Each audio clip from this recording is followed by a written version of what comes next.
ci ndax mën nañu ànd wala mënuñu ànd képp koo xam ne yaa ngi ci loola ànd nañ ceeg yow. parce que dafa am ñu bari ñuy natt politique xam politique di wax naan Sénégal li fi am ci ay parti dafa ëpp ci jaaru booy xool jaaru ci yoon ndax tey exemple quelqu'un comme président Abdoul Mbaye li mu am expérience bu nekkoon ci parti politique yore responsabilité des cadres day doon kàngam gu am solo quelqu'un ak keneen ma jox exemple Ousmane Sonko bu nekkoon ci benn parti politique mën na doon responsable boo xam day doon cadre bu ko defee ngeen am parti yu dëgër mais Sénégal par benn cadre mooy créer parti moo tax parti bali ci lu ci ëpp booy xool koo ci fal sax kaw président Macky Sall doy na ci exemple bi ñu koy fal 2012 dafa woo ñu ñeneen ak ñeneen comme que yow bokk nga ci ay technocrate ngi ñu jox yenn poste yi parce que ndax boo parteem dëgg ñor na dëgg am ay cadre yu mën a doxal réew mi ndax loolu nekkul lu ngeen war a xoolaat ngeen politiciens yu Sénégal yi.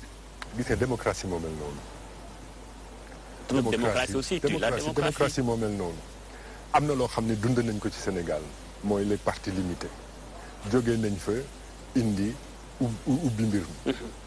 xëy na li nga xam ne li war nañ ci jóg mooy parti bu war a bokk dafa war a doon parti boo xam ne respecté na li yoon di oote ci bépp association boo war a taxawal. loolu nit sànni ko dégg. waaye rek jóg ne nañu limité parti yi loolu moom dootul wax.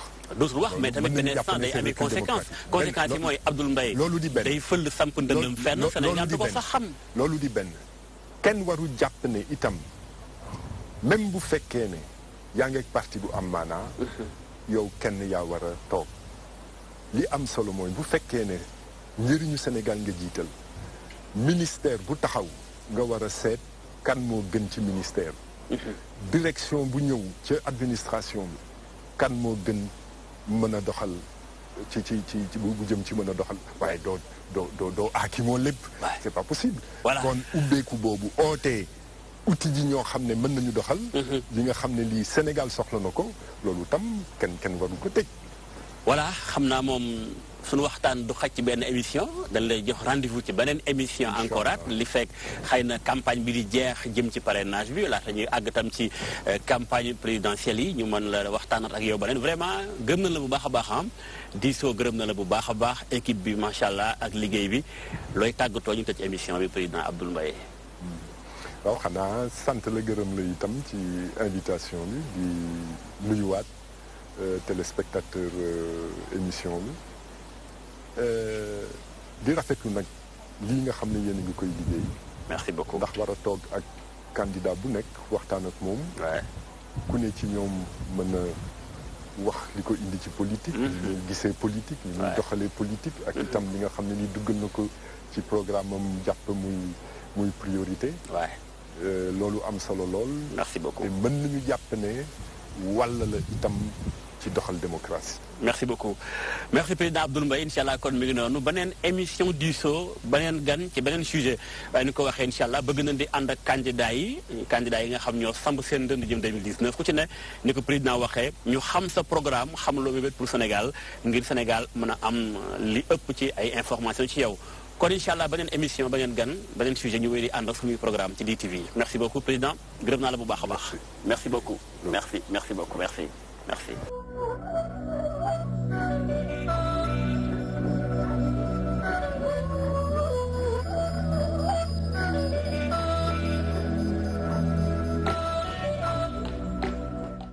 بسم الله الرحمن الرحيم قل هو الله أحد الله الصمد لم يلد ولم يولد ولم يكن له كفوا أحد بسم الله الرحمن الرحيم لا إله إلا الله لا إله إلا أنت الله أكبر الحمد لله wala àdduna diggée ni danga fii sax wallaahi nax nga sa bopp àdduna kenn fi sax allahu akbar alhamdulillah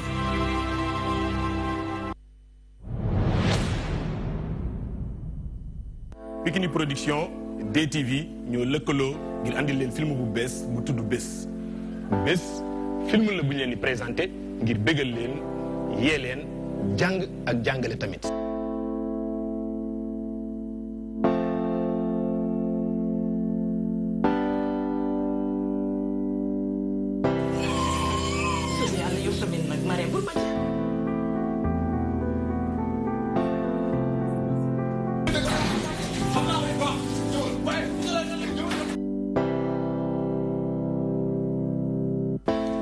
n'est-ce pas du yow lañ tuddee doom ji. histoire yi leen di nettali yëpp fii la xewee ndax réalité souvent day dépasser fiction alxamis bu ne maanaam jeudi di ngeen am ñaari épisode à partir de 21h na ngeen ko xaar di ngeen gis li ma leen wax.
En tout cas, c'est toujours magnifique, hein? C'est toujours la DTV. Vivez toujours une partie de cette magie à travers toi-même. Tu sais, il a été pertinent à un moment donné, Abdoul Mbaye, lors de votre disso.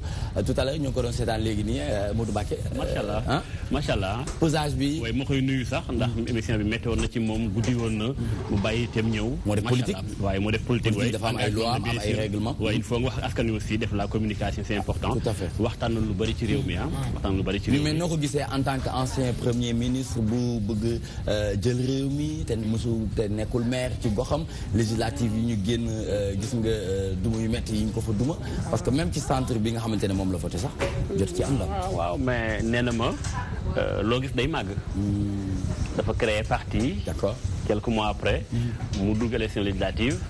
daal di natt partem gis na ni fa mu jaaroon ba tax mënut a am député te xam na bu baax la moo ko xañ. mais lan mooy indi choix mu def parti lu tax demul ci gars yi bokk ak ñoom. waaw dafa jàpp ni. mat na ko. xam nga Sénégal itam loolu la. da ngay jàpp ni mat nga ko. en tant que ancien premier ministre. mu jàpp ni mat na ko. na ànd ak ay militants def coalition créer partem. D'accord. wane yéen ci Sénégal waaw. Très bien, monsieur l'ancien premier ministre muy Abdoul Mbaye ñu ngi koy nuyu au passage borom parti acte nga xamante ne mu ngi tàmbalee teg ay jéego yu am solo ñu ngi koy féliciter di ko encourager ndax candidat déclaré la à l'élection présidentielle 2019. On est bien sûr le premier jour du safar nga xamante ne ñu ngi ci ziar umma islamique bi yëpp rawati ci dolli murit yi muy taalibe Cheikh Ahmadou Bamba Khadim Rasoul fu ñu munti nekk ci àddina wërngal këpp ñu ngi leen di ziar bu baax a baax a baax rawati ci dolli sénégalais de l'extérieur de la diaspora yi nga xamante ne ñu ngi ñuy bàyyi xel ci DTV Sénégal mu di application bi wala site internet www.dtv.sn sangatv.com nga xamante ne sénégalais yi dañuy continuer di wëy di fidéliser ak sangatv.com nga xamante ne partenaire u kër gi la DTV donc ñoom ñëpp ñu ngi leen di sargal bu baax a baax a baax ci ànd bi nga xamante ne bés bu jot ñu ànd kook ñun. On est jeudi 11 octobre 2018 que nous souhaitons joyeux anniversaire à tous les natifs de ce jour.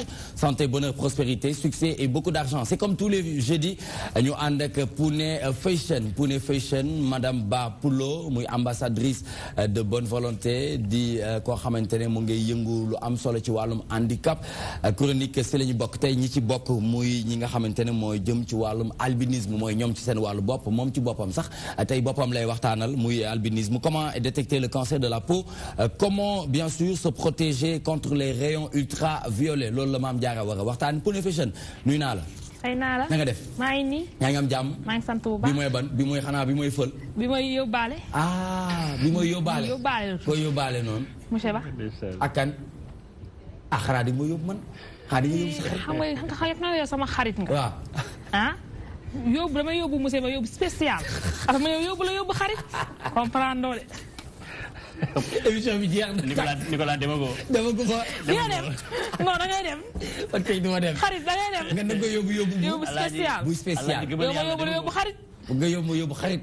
waaye Modou Mbacké nee na ma gëm yàlla yóbbu. da ngay dem non da ngay dem. damay dem waaw. très bien Adjara Ndiaye mu ngi ànd ak ñun ci seen métier comme moom tamit ni muy tàmm di def tous les jeudis ba mu ñëwee ba tey dafa yokk doolewu toi-même tu sais ndax fekk na ko ci benn vitesse moom it mu ne man taalibe Laay Matar Laay Seydina rek dama koy yóbbu ca kaw ca kanam ci lu baax ci li nga xamante ne moom mooy seen métier. jeudi passé nag dañu daje vendredi le lendemain dañu daje mu ne ma démb ni nga ma présenté bi laay ñaari junni laa la bëggoon a jox xanaa tey Adjara xanaa di nga ma jox ñeenti junni ak tàngaayu dëkk bi fu mu toll. ak la ma la wax yëpp mi ngi yokk de. mu ngi yokk de. waaw yow daal del wax rek. Babou Mbuubu wootee yow ba da nga mujj wax demalal ma. daan la jëlal lépp. jëlal lépp waaw très bien donc loolu am na solo ci seen métier ci kanam dina waxtaan ak monsieur Mactar Keita muy premier adjoint CNTN CSA ñu war a waxtaanee technicien de surface se salir pour rendre propre monsieur Keita na nga def. yaa ngi am jàmm naka yi tey. lan mooy CNTN waaw. c'est le syndicat national des travailleurs du nettoiement. CSA. mooy centrale bi nga xam ne ñun fa la ñu appliqué. moom mooy centrale bi. très bien mais seen slogan bi moom technicien de surface se salir pour rendre propre. oui c'est important. vous en pensez quoi en tant que technicien de surface un expert. c'est ça parce que nous on est obligé de salir pour rendre propre. d'accord parce que nous travaillons dans le métier.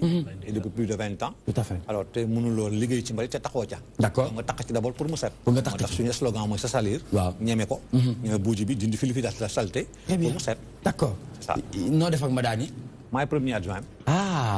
impeccable naka nga gisee liggéeyam taxawaayam. macha allah parce que ñoo ko bokk di ko def.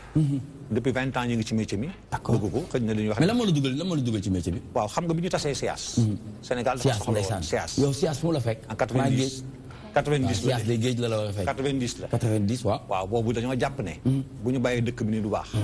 quartier yi. mais bizarrement SIAS était beaucoup plus organisé que li ci des yëpp man li ma jot a gis. effectivement xam nga SIAS société mixte la woon boo xam ne dafa amoon seen capital di demal seen bopp. d'accord mu nag am régie. et que mu am pérennité. d'accord ñu mën a def ay projections. depuis lors le problème mooy depuis que SIAS tas gouvernement bi c'est comme si dafa tas SIAS te amul solution. parce que yaa ngi fiy dégg ay Sénégal. Prodac UCG chaque jour il y a un nouveau système qui est là. Veolia sax dégg nañ ko fi. lu ne dégg nañ ko fi même avant seen international borom jëli nañ ko. d'accord pour 10 ans que expérience italien bu ñëwee Sénégal mu set. tout à fait 1 an 2 ans 3 ans ça disparaît. waxtaan bi dina neex de. du yomb de. Adjara Ndiaye nga ciy àndal de. affaire buujumaan la du yomb. très bien affaire buujumaan la c'est de l'ordure mu nekk lu am solo loo xamante ne dinañ ko waxtaanee ci kanam tuuti waaye fàttali leen ne jeudi bu jot tamit. Modou Mbacké Niang ma xamante ne moom mooy sama jëwriñ ci kër gi muy ndaanaan bu mag a mag a mag ma ne ko de Touba à Dakar il a pu s'imposer sur le plan médiatique rawati ci dolli ci wàllum journalisme ñu naw ko ci lool ci taxawaay bi nga xamante ne mu ngi ko ci taxaw bés bu jot ci réew mi du ma wax sax ci groupe Excaf Télécom mais damay wax ci réew mi ndax am nga jaar-jaar laata ngay ñëw ci groupe Excaf Télécom moom nag tey li mu war a waxtaanee dina jëm ci ànd ak monsieur Amadou Diaby nag muy ancien émigré di opérateur économique di agriculteur originaire de la région de Kolda ñu war a waxtaanee mbëkk mi ou le désert de Libye comment arrêter ce fléau ñu war a waxtaan ak moom waxtaan bu am Diaby naka nga def ba yaa nga am jàmm naka Sénégal bu ñu waxee ancien émigré moom mooy ba nga arrêté émigration ak tey def na ñaataat bon bi ma arrêté émigration ak léegi presque 5 ans 5 ans oui yow fan nga nekkoon bon maa ngi noonu nekkoon premier kii Togo laa commencé d'accord après ñëw Mali retour Sénégal après di ñëw tente encore dem France dem Espagne waaw kon daal soo ma mënee comprendre dëgg du ci yoon bu normal bi nga jaaree ba ngay dem ci bitim réew si fi ak Mali bi may demee yoon normal la parce que bi may demee non bu jaar yoon laa bëgg wax bu réglementaire yëpp réglementaire la parce que dama commencé woon comme côté immigration pour clandestin mais mujjul sotti mais après ma continuer di ko tenter voie normale d'accord mais bu ñu commencé voie normale comme gis naa yàlla defu sotti na mais après bi ma demee foofu li ma rencontré bi nga dem France da nga jël avion fii Sénégal dem ba France si dama jël fi avion visa bi da nga ko jëndoon wala da nga ko ñaanoon ñu may la ko ci yoon non man maa dem sama bopp si ambassadeur d'accord déposé très bien ñu jox ma 10 jours 10 jours waaw premier kii bi après ma dem def 3 jours retour 3 jours laa defoon Sénégalais yi rek ñu may la 10 jours mu dem def 3 jours ñëwaat te xam ne bu ñëwee bu laajaatee ñu yokk kooku mooy xam si parce que comme dem naa ba xam. waaw intéressement pour toogu foofu. waaw comme 10 jours la. ma préféré pour retour. d'accord ñëw après bu ma egsee fii 2 jours après ma jaari ambassade des États-Unis dem foofu noonu renseigner ñu jox ma fii déposé frais de visa. ñu jox ma délai bi mu egsee ma dem ñu jox ma foofu 10 ans. ma joxee 10 ans dem naa def 24 jours retour. après ma dem. mais da nga am xaalis sax ay 24 jours xanaa yow bii 100 francs nga ko jënd. ay 2 jours ay 3 jours dellu si waat ci Sénégal. waaw mais du question pour kii parce que dama xool li ma rencontré France ak Italie. dama ne il faut ma trouver solution. d'accord très bien ana soxna si nu mu def. mu ngi ci jàmm mu ngi ci jàmm yaa ngi tax brillant de xaw ma ko la brillant nii fexeel ba boo ñibbi bul ñibbee nii boo ñibbee nii.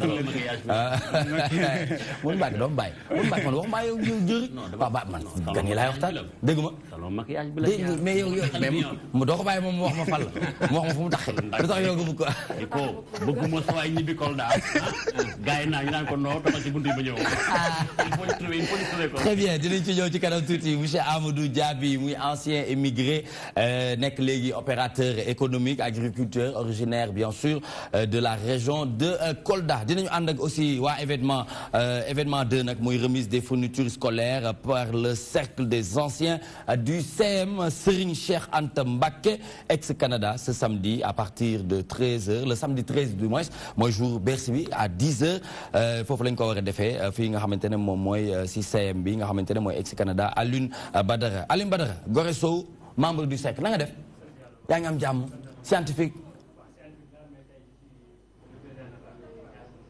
d'accord wàllum scientifique bi moom foo ci toll. ñu ngi avancé bu baax. naka lan ngeen jotagum def. bëri na parce que déjà élargissement bi au niveau national on est déjà dans 13 régions. du Sénégal 13 sur 14. d'accord voilà mais domaine réalisation création lan ngeen jotagum def. bon à part sur l'excellence la réussite des élèves on a pu participer pour élèves yi avancer ni wàllum jàng surtout le baccalauréat cette année-ci. on a des élèves des présidents clubs scientifiques qui ont décroché le bac avec la mention bien. ñi très bien. d'accord dem dans les grandes universités au niveau international ak Dakar Sénégal fii nii aussi. très bien vous connaissez Sidi Ndaw. Sidi Ndaw xam nañ ko baax docteur Sidi Ndaw. dem nañ concours am récemment à Mbour Saly def nañ benn concours robotique. ah bon bien sûr. bi ñu defoon ci kii wu football boobu jàmbaar. jàmbaar voilà. da nga nekkoon foofu. maa demoon man maa ngi woon foofu. maa ngi foon ànd ak waa ministère de l'enseignement c'est vrai effectivement c'est vrai. présenté le ministre Mary c'est important docteur Sidi Ndaw ñu koy nuyu au passage moom tamit muy scientifique di sénégalais boo xamante ne mu ngi jël science bi di koy yaatal bu baax a baax ci réew mi ndax xam nañu ne moom amaanaka génie bu mag la nekk foofu ca bitim réew ci États-Unis waaye créé na fii université boo xamante ne dafa bëgg tàggat ndaw ñi ci wàllum science mu nekk lu am solo Modou Mbacké donc tey ñoom dinañ ci waxtaan ci jëm ci remise des fournitures scolaires ñoom ñi nga xamante ne ñooy cercle des anciens du CM Serigne Cheikh Anta Mbacké ex-Canada dinañ ànd ak aussi madame Aminata Maymouna Diagne muy directrice commerciale de LSA Afrique fondatrice du réseau des jeunes leaders de la diaspora coordonnatrice de la plateforme d'accompagnement et de réintégration des immigrés sénégalais Paris loolu sax baax na ci waxtaan bi. waaw c'est important dafay am link. ak voilà day am link entre ñoom ñaar ndax ki dafa dem ñëw créer benn genre entreprise am. d'accord ci wàllum agriculture. mi ngi bay. mi ngi sàmm. mi ngi liggéeyloo ay ndaw. d'accord kële tamit moom itam soxna si. madame Aminata Maymouna Diagne s'il vous plaît venez sur ce plateau. parce que xam nga moom star la ah. madame Aminata waaw Aminata anamu na dox ñëw. Aminata na dox ñëw bu ko defee mu ñëw bokk ak ñun plateau bi parce que xam nañ ne mu ngi woon salle de maquillage ñu ko doon toppatoo parce que xam nga jigéen ñi ñoom dañuy bëgg di fashion di def. allez venez je vais vous recevoir voilà très bien elle est magnifique. Waouh, magnifique. Ça va, vous allez bien? Oui, ça va, merci. Bien habillé. Mais il y a une nice, yo. Merci beaucoup. Donne-moi ce secret. La simplicité. La simplicité. Composé de quoi et de quoi? Pour être simple. Pour il faut être simple? quoi? Oui. Pour moi, pour être simple, il faut juste être soi-même. Oh là là. Oui. Pour être simple, il faut. Répétez ma phrase, bon. Ma xol nak dina tolo yeen ñaar ngeen ko waxé. Intonation bi neex na. Nga ne répétez waat ko xassal nga ne pour être simple, il faut quoi? Quelles sont les astuces? Rester soi-même. Rester soi-même. Oui. Très bien.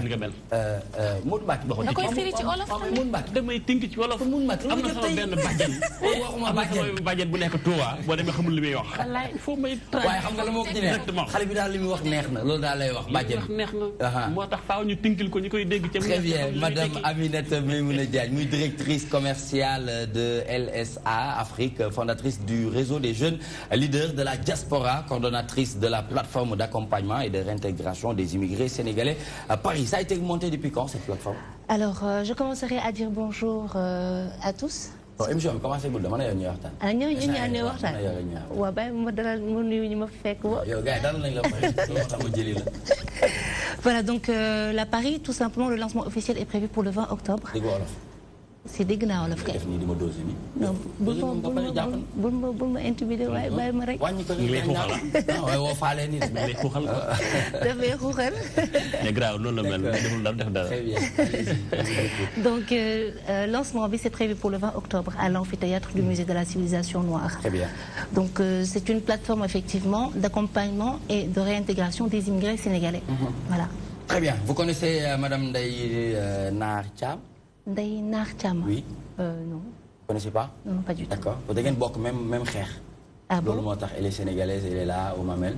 D'accord. di def liggéey bu am solo yor mouvement. jàppale sénégalais yi nga xamante ne ñu ngi bitim réew pour seen dellusiwaat fii mu gën a mën a meilleur. am kër am ay situation seen i doom mën a jàng ci alxuraan buy jàng école donc loolu moom mooy mission te defe naa ne bokk ngeen mission. tout à fait ngeen xamante ne ñaar. Effectivement, je compte sur toi pour ça alors. Voilà non dina am. ba pare ñun am nañu benn chronique bu ñu manqué sax chronique diaspora moom war na ko mën a animer de. chronique diaspora. waaw ça vous tente? Ça vous dit? Oui, on pourra en parler plus tard. Une chronique pour la diaspora. On pourra effectivement plus tard. Ouais. Ça fera plaisir. Très bien, nous allons rentrer dans le vif du sujet avec l'actualité de l'Internet appelée ActuBuzz, c'est maintenant.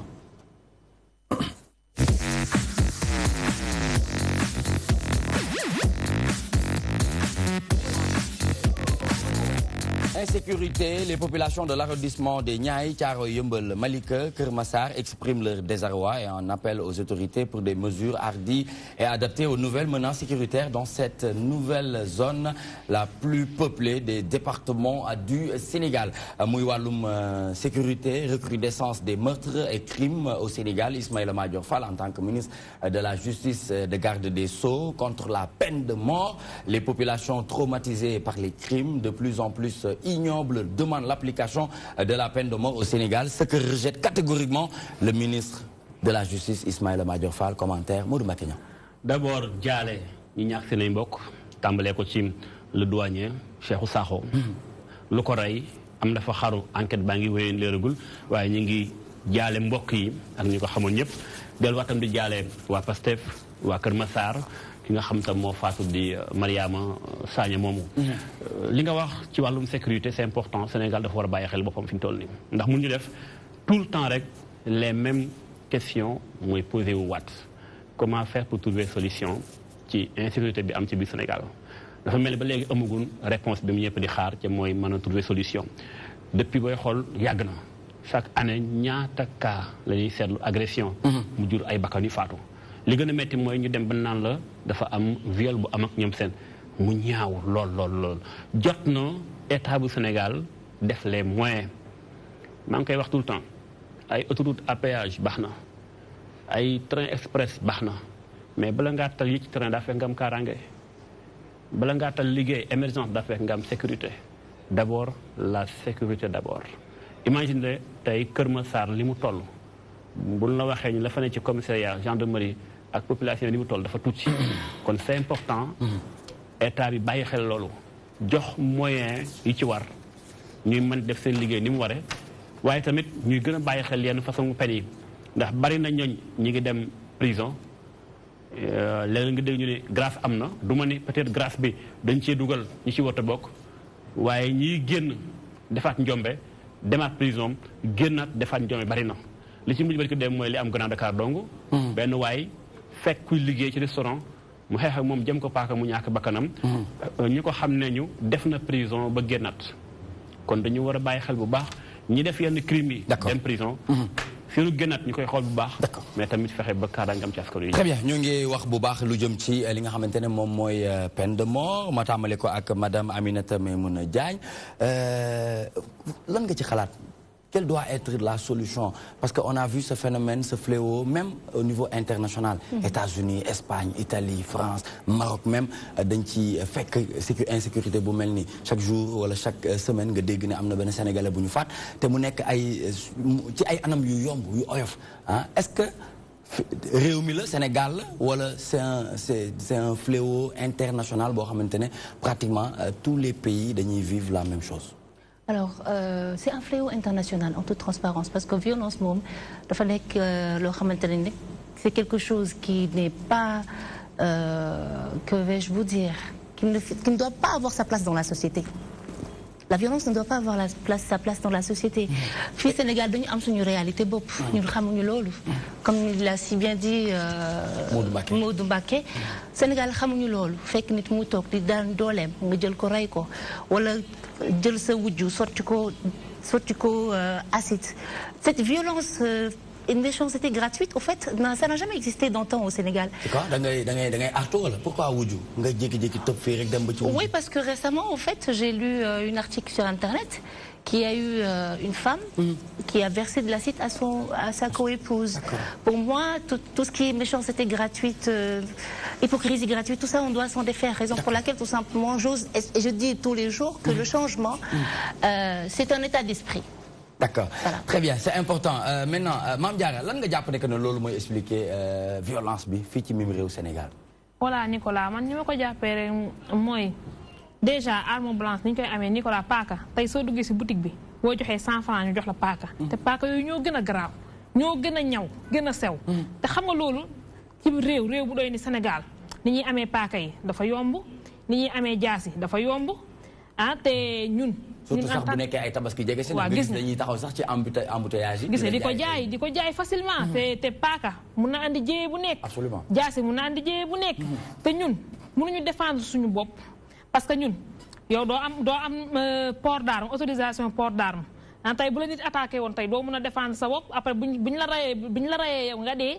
après ñoom ñoo nañ ko protéger droit de l'homme loolu aussi dafa nekk loo xam ne. médecin après la mort voilà pratiquement. est-ce que ki ñu ray moom lan la moom dafa bokk ci droit de l'homme moom tamit bàyyi njaboot. loolu tamit dañ si war a mën a bàyyi xel ndax ku ne xam nga ne insécurité.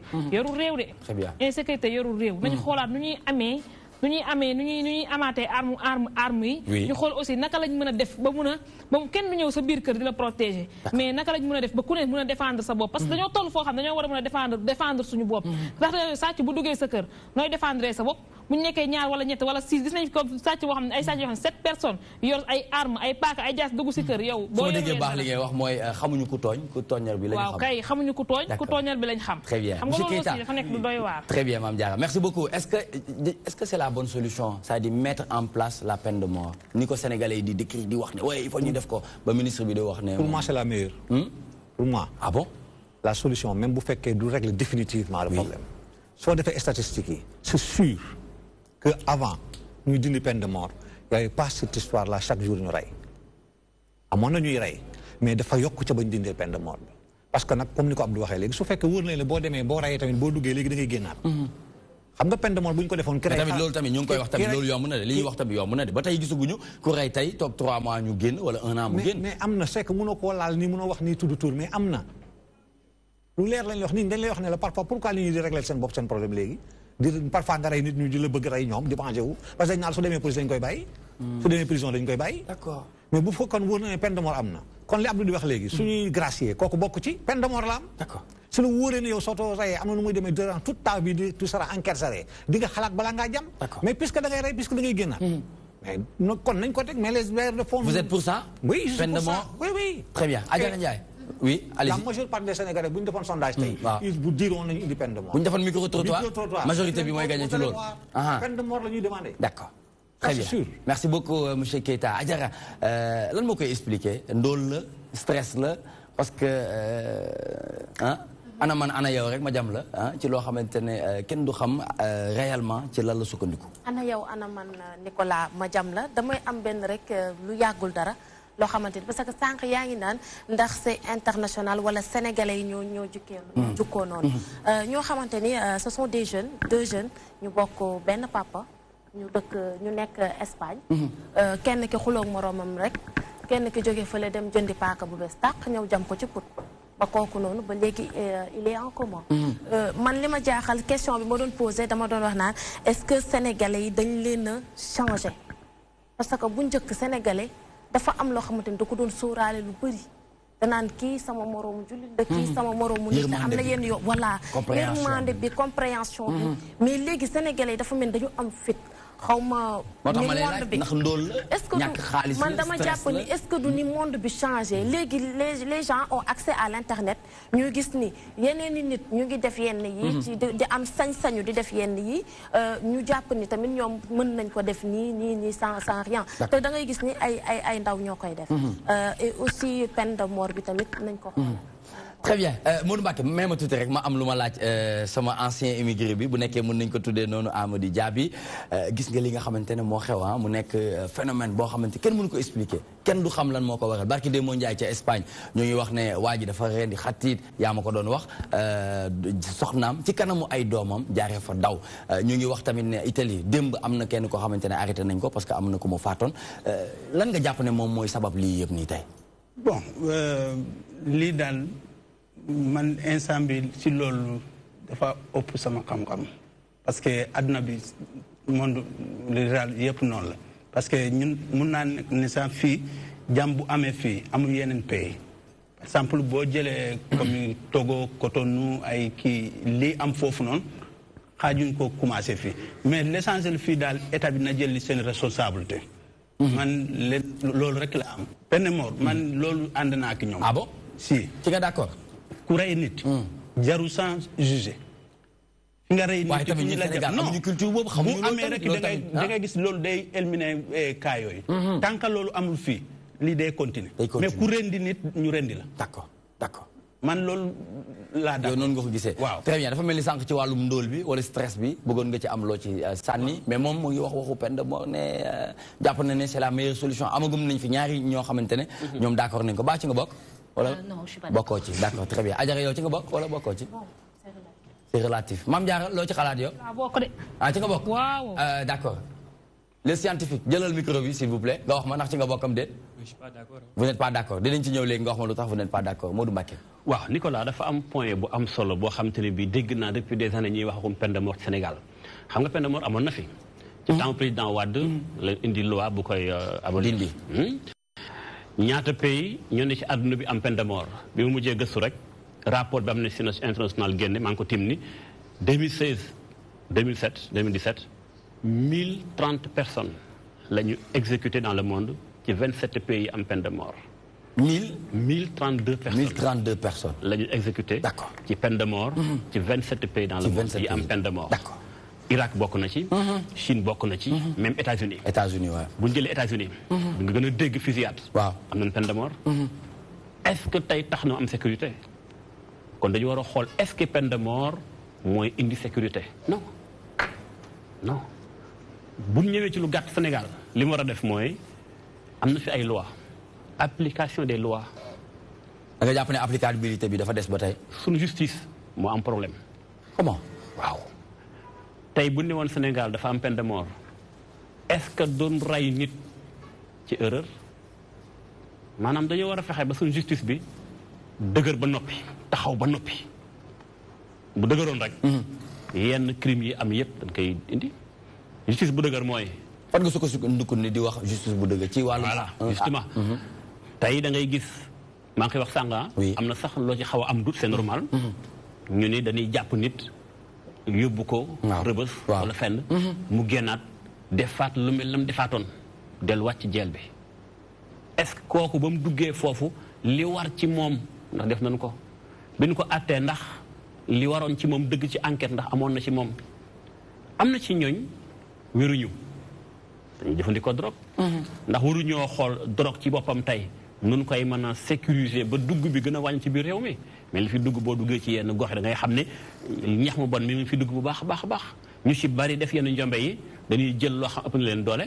boo ko defee tey ñu def loolu xam. mais man tamit loolu côté boobu tamit du ma ci d'accord ah. tamit parce que boo xoolee ci ñi nga xamante ne ñoom ñooy def yooyu amaana que ay lucide men lañu ko moo di dañuy wax ne du ñu touché dara. am na ci ñi ciy touché bëriwul. moo tax ma doon laaj ndax stress. est-ce que stress mën na créer lu mel noonu jàppoon ne stress. bu ma àggalee sama argument nga baal ma. waaw dama ko bëggoon mélange dama ko bëggoon mélange. rapidement parce que fi ma toll woon justice dafa xaw a xóot dama ci dugg benn partie. d'accord xanaa dama koy tënk du fi xaj. absolument mais l'essentiel mooy tey. man dama gëm ne. justice sénégalaise. oui buñ appliqué li fi nekk ci ay loi ñu xool yenn crime ñi ko def. yoon def li mu war a def.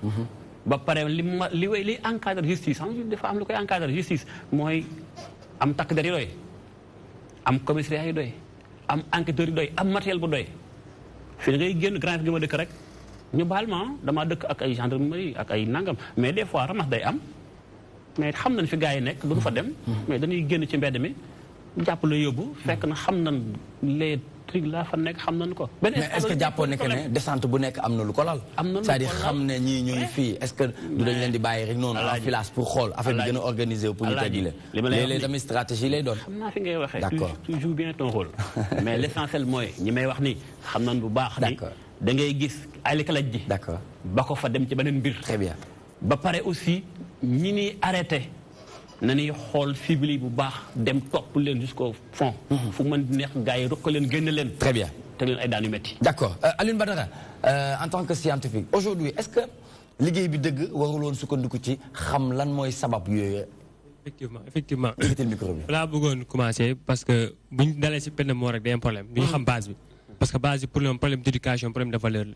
wax na léegi wàllum drogue wàllum yamba tu vas au niveau de la banlieue surtout la banlieue des boys de 14 ans 13 ans ñu ngi yor yamba. ñu ngi yor yooyu noonu te yëpp état bi moo bàyyi mu dugg boo di ko utiliser kon booy ko utiliser à l'âge de 13 ans 14 ans balaa 18 ans ñoom ils ne sont pas lucides bu ñu def yenn action yi duñ sa xalaat donc le problème c'est ça mais bu ñu bàyyi yooyu noonu di ko noyel ba xale bi toll benn niveau bi def ay délit moom problème am na te boo nekkee xale war nga am benn occupation soit da ngay jàng nga nekk si njàng te boo nekk si jàng taloo yeneen affaires yi. d'accord boo nekkee si liggéey taloo yeneen affaires yi. soit nga jàng baa nga liggéey surtout ça occupation boobu noonu waaw parce que am na yenn yoo xamante ne boo amul jot bi doo ko sax xalaat ba di ko def. boo amul jot moom yaakaar naa ni taloo nekk si mbedd mi di waxtaan wala def yenn nekk sul noonu même les étudiants à l'université récemment am na ay attaques yu mel noonu des étudiants ku wax nga léegi wàllum dóol c'est ça étudiants si nañu xaalis chaque jour ñi ngi xool surtout les amicales day foofu di xeex pour jiite kenn jam kii toujours problème boobu problème base bi la éducation valeur boobu noonu moo fi nekkatul te valeur bu fa nekkatul à chaque fois ñi ngi def des actes ignobles à chaque fois. waaw pour man état bi am na si rôle de responsabilité si wàllum affaire yi ñëw fii des programmes qui ne sont pas lucides pour gars yi utiliser. peut-être aussi parents la.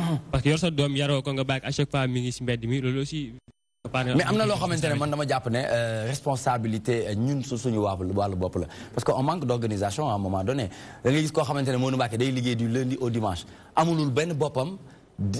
une heure de temps bu mu jël def détente c'est-à-dire rafraîchir ça la mémoire dem béggee dem enjoy pour dindi stress parce que stress tamit day dugal nit ñi ci yenn yu mel noonu n'est-ce pas Aminata. waaw stress mën na dugal yenn ci yenn situation. Il y a 3 types d'éducation. Éducation de base, éducation civique en appelant à l'école primaire et le civisme. Et c'est à l'école primaire qu'on nous prépare tout simplement pour le civisme. Au Sénégal, éducation mbedd amul. C'est le civisme. Ah bon? Boo génnee ci tali bi rek ngay gis gars yi di dawal sa loi doo dem duma dem. C'est parce que tout simplement à la base il y a des problèmes. Éducation de base du monde. Exactement. Et la faille, ce n'est pas dehors tout ça. C'est dehors que ça se sent. Mais c'est à l'intérieur des maisons que ça sévit. ci biir kër yi leur éducation bi dese bu fekkee ne yow tey jii gis nga màgg nga gis sa yaay ak sa papa tout le temps ils sont dans le tiraillement saaga ndey foo tourne yaa ngi koy dégg mais c'est tout à fait normal que tu seras une source de frustration pour la société boo génnee ci loolu rek nga mën a dox parce que ku nekk di nga nàmp rek loolu ngay def Sénégal waaye tamit li nga wax léegi am na ci solo de nàmp tamit am na solo de ween am na solo am na importance ci doomu aadama effectivement waaw ñu moytu biberon yeegi non moo tax ñu naan doom ndeyam da caa fort bu koy nàmpal da koy xool nga ne waaw de lool ñëwal la civilisation augmente la valeur de l'homme dégg nga ñëwal nga ne waxaatal moo tax ñu naan doom ndeyam da caa fort bu koy nàmpal da koy xool. J'en profite pour sant bu baax di gërëm sama yaay. On en profite. Nous en profitons tous. Mbaye Aliou ma jóge may ma enfin je dis que j'ai la meilleure des mamans. Très bien, légitime. Merci beaucoup. mu nekkoon actualité de l'internet appelé Actubuzz ñu doon waxtaanee lépp lu jëm ci wàllum insécurité recrudescence des meurtres ici au Sénégal ndax jamono ji yëf yi tar na lool metti na lool xaw ma nag li ko sabab na xamul waaye ku ci nekk rek mu ngi jéem a apporter benn solution pour que yëf yi delluwaat en ordre ñii ñoo ngi wax peine de mort ou pas lu mu ci munti doon ñu ànd ak nguur ñi nga xamante ne ñoom ñoo ko war a décider wala ñoom ñoo ci war a saytu bu baax a baax pour xam fa la ñuy toll. Amadou Mbacké nag ñu waxtaanee ak monsieur Amadou Diaby jëm ci ancien émigré opérateur économique agriculteur di originaire de la région de Kolda li ñuy wax mooy mbëkk mi ah ndax moom dafa mel ni musul mbëkk de ndax ni mu jot a expliqué léegi nii teg na affaire yi ci xel maa ngi ci woon ci mbëkk xëy na alors sëñ Diaby jaajëf xam naa tool yeeg yooyu métti na mais dama am lu bëgg a xam lu gàtt ban année nga njëkk a génn Sénégal dem bitim réew maanaam génn Afrique. sama premier voyage c'est 95 là. 95. oui ban année nga jël décision que ni da ngay ñëwaat Sénégal installer ay projet fii laataa ngay dellu bitim réew. bon 95 laa génn retour 2003. mais investissement 2009 laa commencé. 2009. oui lan moo la inspiré immigration nga génn Sénégal am possibilité nekk Europe nekk États-Unis nga ñëw Sénégal dellu ci ay tool lan la exactement loo gis. bon bi ma retour comme souvent li ma doon départ. xeex pour affaire immigration clandestine mais bi ñuy jóg pour xeex ko. man ko il faut ñu ut solution. solution mooy mënoon ne nit bi bàyyi immigration doo ko wone li mu war a def. la retour créer sama entreprise dama commencé entreprise Diaby et Frères. après jógee foofu créer GIE. mais toujours comme am nañ ambition pour affaire bi yaatu. après jaari autorité yi ñu dem si préfet. expliquer ko li ñuy bëgg a def. mu autoriser ñu. ok te y a pas de problème mun nañu def. dafa kontaan ci loolu même réunion bi ñu bëggoon a def mu ne saal mu ngi fi jarul leen ngeen fay. ñëw foofu noonu. woote réunion moom moo envoyé tous les maires des départements de Vélingara. ñu jàpp ci projet bi. jàpp ci projet bi ñu ñëw ñu toogu waxtaan. jour boobu dem nañu ba 137 personnes ñu ñëwoon ci salle bi. ci salle bi waaw dégg naa nga ni xeex migration clandestine da nga gis ni sa région Kolda ndax nag bu ñu xoolee man def naa ci gëstu yu bari mais Kolda bokk na ci région yi ëpp ay jeunes yu des sax ci Libye bi des na ci désert bi ñii ñi ngi tagga tembe Libye am na benn vol bu wàccoon fii yëpp ay rapatriés mais ñu bari ñu ngi jógee Kolda loolu moo la pousse wala da nga ci amoon frère wala ku lay jege nga gis ni dem na dee ci désert bi tax nga ni non faaw nga xeex lii. non nekkul comme dama yore frère li ma gis ci département de Vélingara ba ci région Tamba toujours dañu analyser 2014 dañu gisoon département Vélingara ak Tamba moo gën a bari affaire immigration clandestine. bien sûr bon dama xooloon comme ñun li mu bone man si le département de Vélingara ñu ma génn ma ne ko pourquoi pas ñun tamit il faut en tant que Sénégalais en tant que citoyen il faut ñu am wàllu li ñu war a imposer ci population bi parce que lépp nga jàpp ni kon yaa ngi ko war a awee ci mbay. après bi ma jógee créer def agriculture et bâtiment et élevage ñu ngi yëngu parce que pourquoi ñu choisir trois loolu pour capter jeunes yi tey am na yoo xamante mun nañ maîtriser pour dem si tool am na yoo xamante ay maçonnerie la ñuy maîtriser am na yoo xamante comme sàmm la ñuy maîtriser léegi nag ñun xooluñu da nga jàng ou bien jàngul comme américain li ñuy def ñoom li nga maîtriser loolu lañ li nga mën man leen ñun duñu basé si benn voie ñu créer trois activités ku maîtriser maçonnerie ñu base la foofu nag ku xam affaire agriculture nga dem agriculture ku xam élevage nga nekk ci élevage. bon autorités yi kontaan ci loolu jox ñu possibilité ñu wàcce sur le terrain parce que boo xoolee immigration souvent il faut nga wax ak parents yi du xale yi rek ñooy jóg di def parce que souvent boo defee ñun def nañ suñu enquête da nga gis seen yaay ñooy jël seen nag yi di jaay ou bien seen papa yi di kii parce que surtout hors réseaux sociaux boo gisee Facebook moo gën a yàq lu bari parce que gars yi dañuy gis seen morom yi nekk ci yeneen photo yi ku nekk am na ambition il faut mu dem comme mais mun nga dem foofu noonu mais est-ce que li nga bàyyi fii loolu ngay fekkee foofu ou bien da ngay fekkee lu ëpp loolu. pourquoi pas du ñu liggéey fii parce que man dama jëloon exemple suñu immigré yi nekkee foofu. chaque mois boo war a investir 500000. 400000 mooy dese foofu 100000 mooy ñëw loolu moo tax du ñu mën a nekkee benn. loolu moo tax ñu raw ñu. ñun nag après ñu toogu créer activité bi du mun a employer jeunes yi. nee nga 2009 nga commencé say projet yaa ngi wax employer des jeunes ñaata jeunes ngay gérer 100 bi ci sa emploi bi. instant bii nii yor nañu 85 jeunes. ok ñi nga xamante ñu ngi liggéey ak ñoom. da nga leen di fay par salaire wala da ngay liggéey ak ñoom ban façon. 35 personnes ñooy salaire. 50 yi mooy. journalier temporaire. ñu ngi liggéey foofu chaque activité ñu ngi dem liggéey bu ñu wàccee ñu fay la. même instant bii nii ñu ngi sur le terrain. ñu liggéey liggéeyum tool moom am na ànd ak naa këyit. très bien. kayit yi këyit waaw këyit contrat ñun dañuy organiser. bureau am nañu dama gis ne dafa am ñenn ñu am salaire am ñoo xamante ne amuñu salaire. waaw parce que mooy ñu embauché. ñi nga xamante dañuy jëlee en contrat. d'accord ñu nekkee permanent parce que am na yoo xamante supervisé la ñu. et niveau de département Vélingara yor nañu producteurs yi aussi parce que dañuy xool toujours rendement production bi dafa wàcc. ñu ne pourquoi loolu am. il faut ñu xool solution. créer activité boobu wàccee chaque animateur yor nañ 15 animateurs. ñoo xamante ñooy dem sur le terrain. chaque animateur occupé 200 producteurs. yor nañu 2227 producteurs. on a commencé des formations. si ñu ngi former producteurs yi. pour rendement bi yokku. communication pour ñu mun a nekk mise en place. jeunes yi bàyyi di dem. waaw est-ce que yaa ngi gis jeunes yi dem fekk leen wax ak ñoom ndax tam dafa important Nicolas. parce que booy xool fii Sénégal da cee bari ñooñ ñi ngi wax am ay moyens mais duñu jëf. d'accord parce que boo demee bitim réew dama ko faral di wax boo demee émigré ji da ngay am xam-xam wala nga am man-man. est-ce que yaa ngi dem di fekki jeunes yi di wax ak ñoom waaye sama wax bi est-ce que yaa ngi leen di convaincre ndax tam fii booy xool ñu bari bëgg nañ dem Europe dawlu oto takk ci xale yu rafet yi macha allah. ndax jàpp na ni il faut nga dem Europe rek pour mën a am tekki est-ce que ñu ngi lay gëm yow ci li leen wan. si instant bi ni mun nañu ne 35% commencé nañu gëm li ñuy wax. parce que ñun li ñuy wax dañuy wàcc sur le terrain. dem waxtaan ak ñoom. chaque année dañuy def des activités si campagne bi. ànd ak population bi sur le terrain wane lañu li ñu nekk di def. ñoom tamit ñu mun a jël courage di ko def parce que am na yoo xamante jël nañ des pour dem mais tey dañu ne macha allah ak suñu activité bi.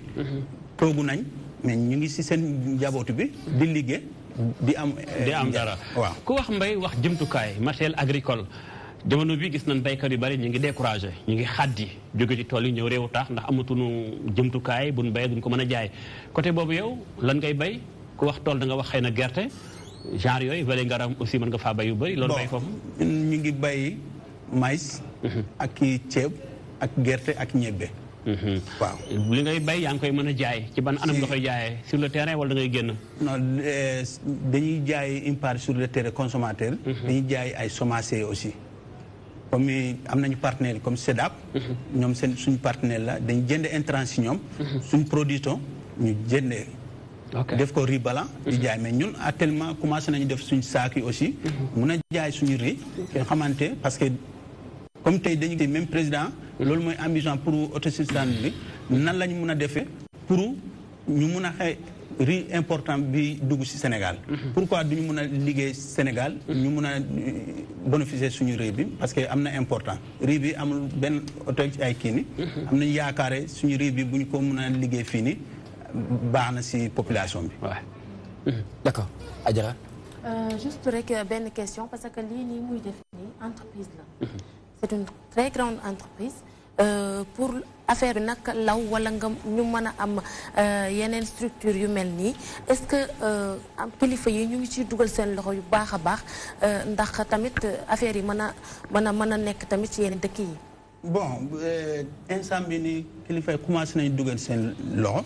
parce que cette année def nañu un protocole d'accord ak ci Sodagri parce que ñooy suñu premier partenaire ñi nga xamante dañu signé papier ak ñoom cette année ñu jëlee ñu agent yoo xamante 7 personnes stagiaires pour campagne agricole comme technicien aussi pour li ñu nekk di def wane leen pour production bi il faut mu yokku commencé nañu loolu semence tamit aussi bu ñu doon amee 10 tonnes cette année am nañu luy dem 40 tonnes xam nga loolu commencé nañ ne dugal nañ seen loxo mais ñu ngi ñaan benn nan lañ mën a yokk nan lañ wàcce si yeneen gox yi aussi waaw.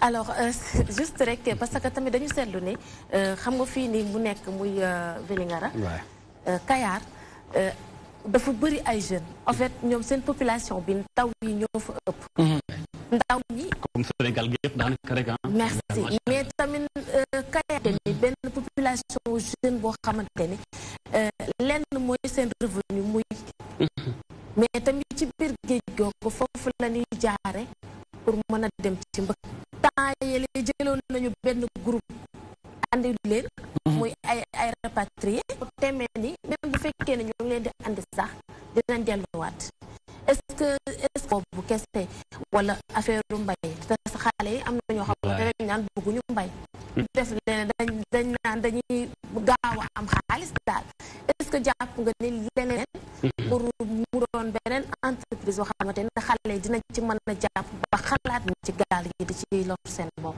même côté boobu man li may wax xale yi d'abord nañ deuxièmement nañ li ñuy def parce que jarul xaar ku war a xaar état da ngay tardé état dafa mel ko ah bon si mooy ñun population mooy par exemple boo bouger il faut nga woo plombier mu bouger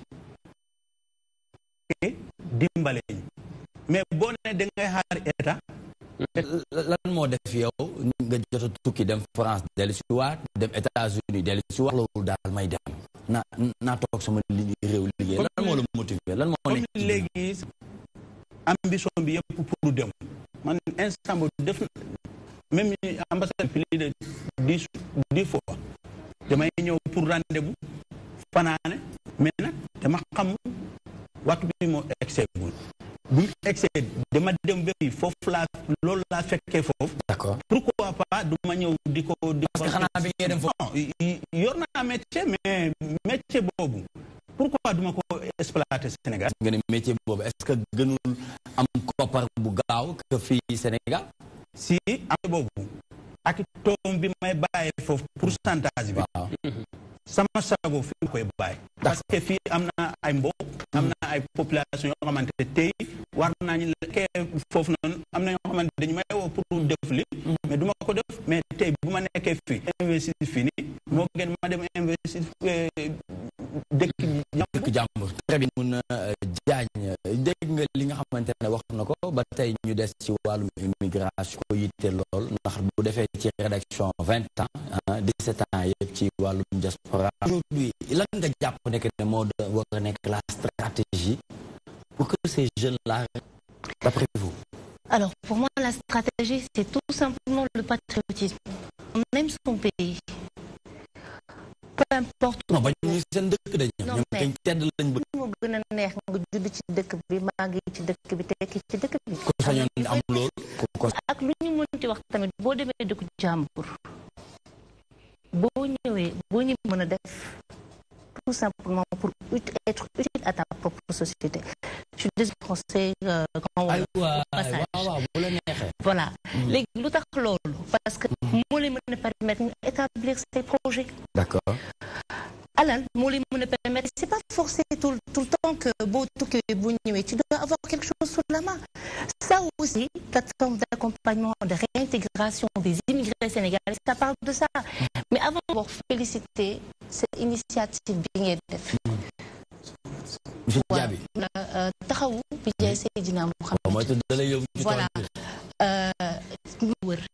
C'est ces gens-là que je cherche. Parce que c'est eux qui ont compris tout simplement son impact avant tout psychologique. Son impact psychologique, routine quotidienne. Tu as le manque et la nostalgie du pays. La même chose, la routine d'ici et la routine de Paris, c'est pas du tout la même chose. Ce qui fait la différence, c'est qu'ils rentrent du travail, il y a papa et maman à côté. Tu vois tes sœurs en sécurité quand on est en famille.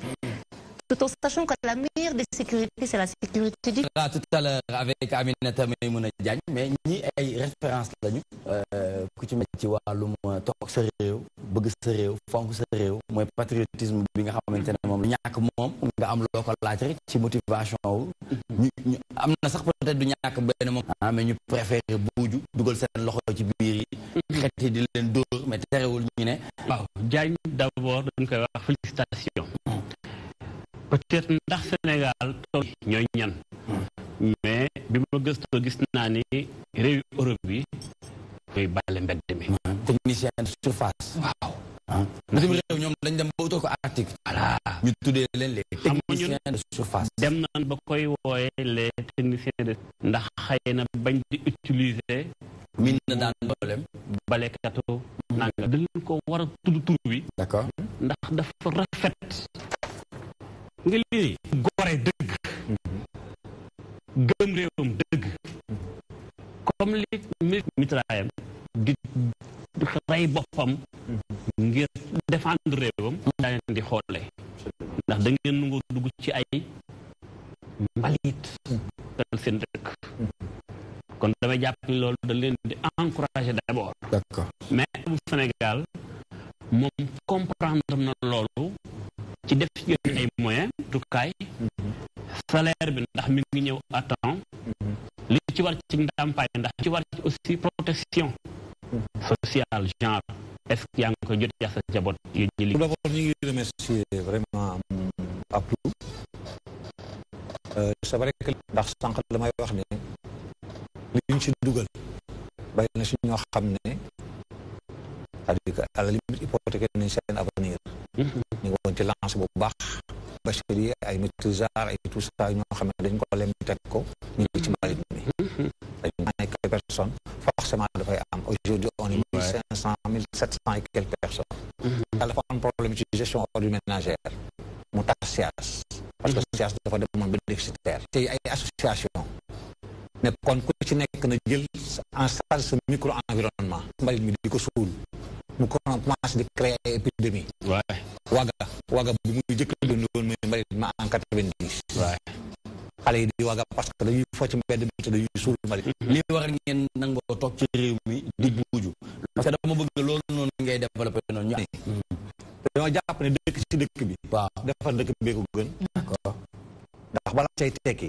da nga naan sama dëkk fii laa ci féete ndax dëkk bi ñëpp ciy jàpp ku ne da nga ci am sa loo jox ñëpp ay joo mu dox bu ñëpp banquee loxo mu taxaw te bu sul moo tax ñu jàpp ne ñun d'accord du ñu dem ca mbëkk ma yàgg nañ ko wax mënoon nañ koo def de ndax ñu koy def xaalis donc ngay dugg ci gaal yi d'accord mais dañoo jàpp ne la ñuy defi fee am na ñoo xam ne jóge nañ fii dem ca mbëkk nañ bale wuñ suñ dëkk ndax la ngay bale dëkk jàmm bale ko sa dëkk damay bañ dëkk jékki-jékki Aminata romb ma li ma bëggoon doon wax ak moom dootul sotti waaw loolu am na prendre Aminata mën na bañ a am état d'esprit wu xam ne damay wàcc ñibbi yu rafet ñëw toog ci këram wala yëre yu set ñëw toog ci këram di waxtaan ak bi ñu koy commencé di yéeg ci ñun dañuy masque wu waaw ndax dañuy wax ne parfois nga gis ñu jël mbool jékki waaw nga di ko jox pôle bi mu jékki-jékki sëgg nga ne ko lan mu ne gel bi parce que Google gel bi gis na buujuma très bien loolu dina ci ñëwaat ci kanam si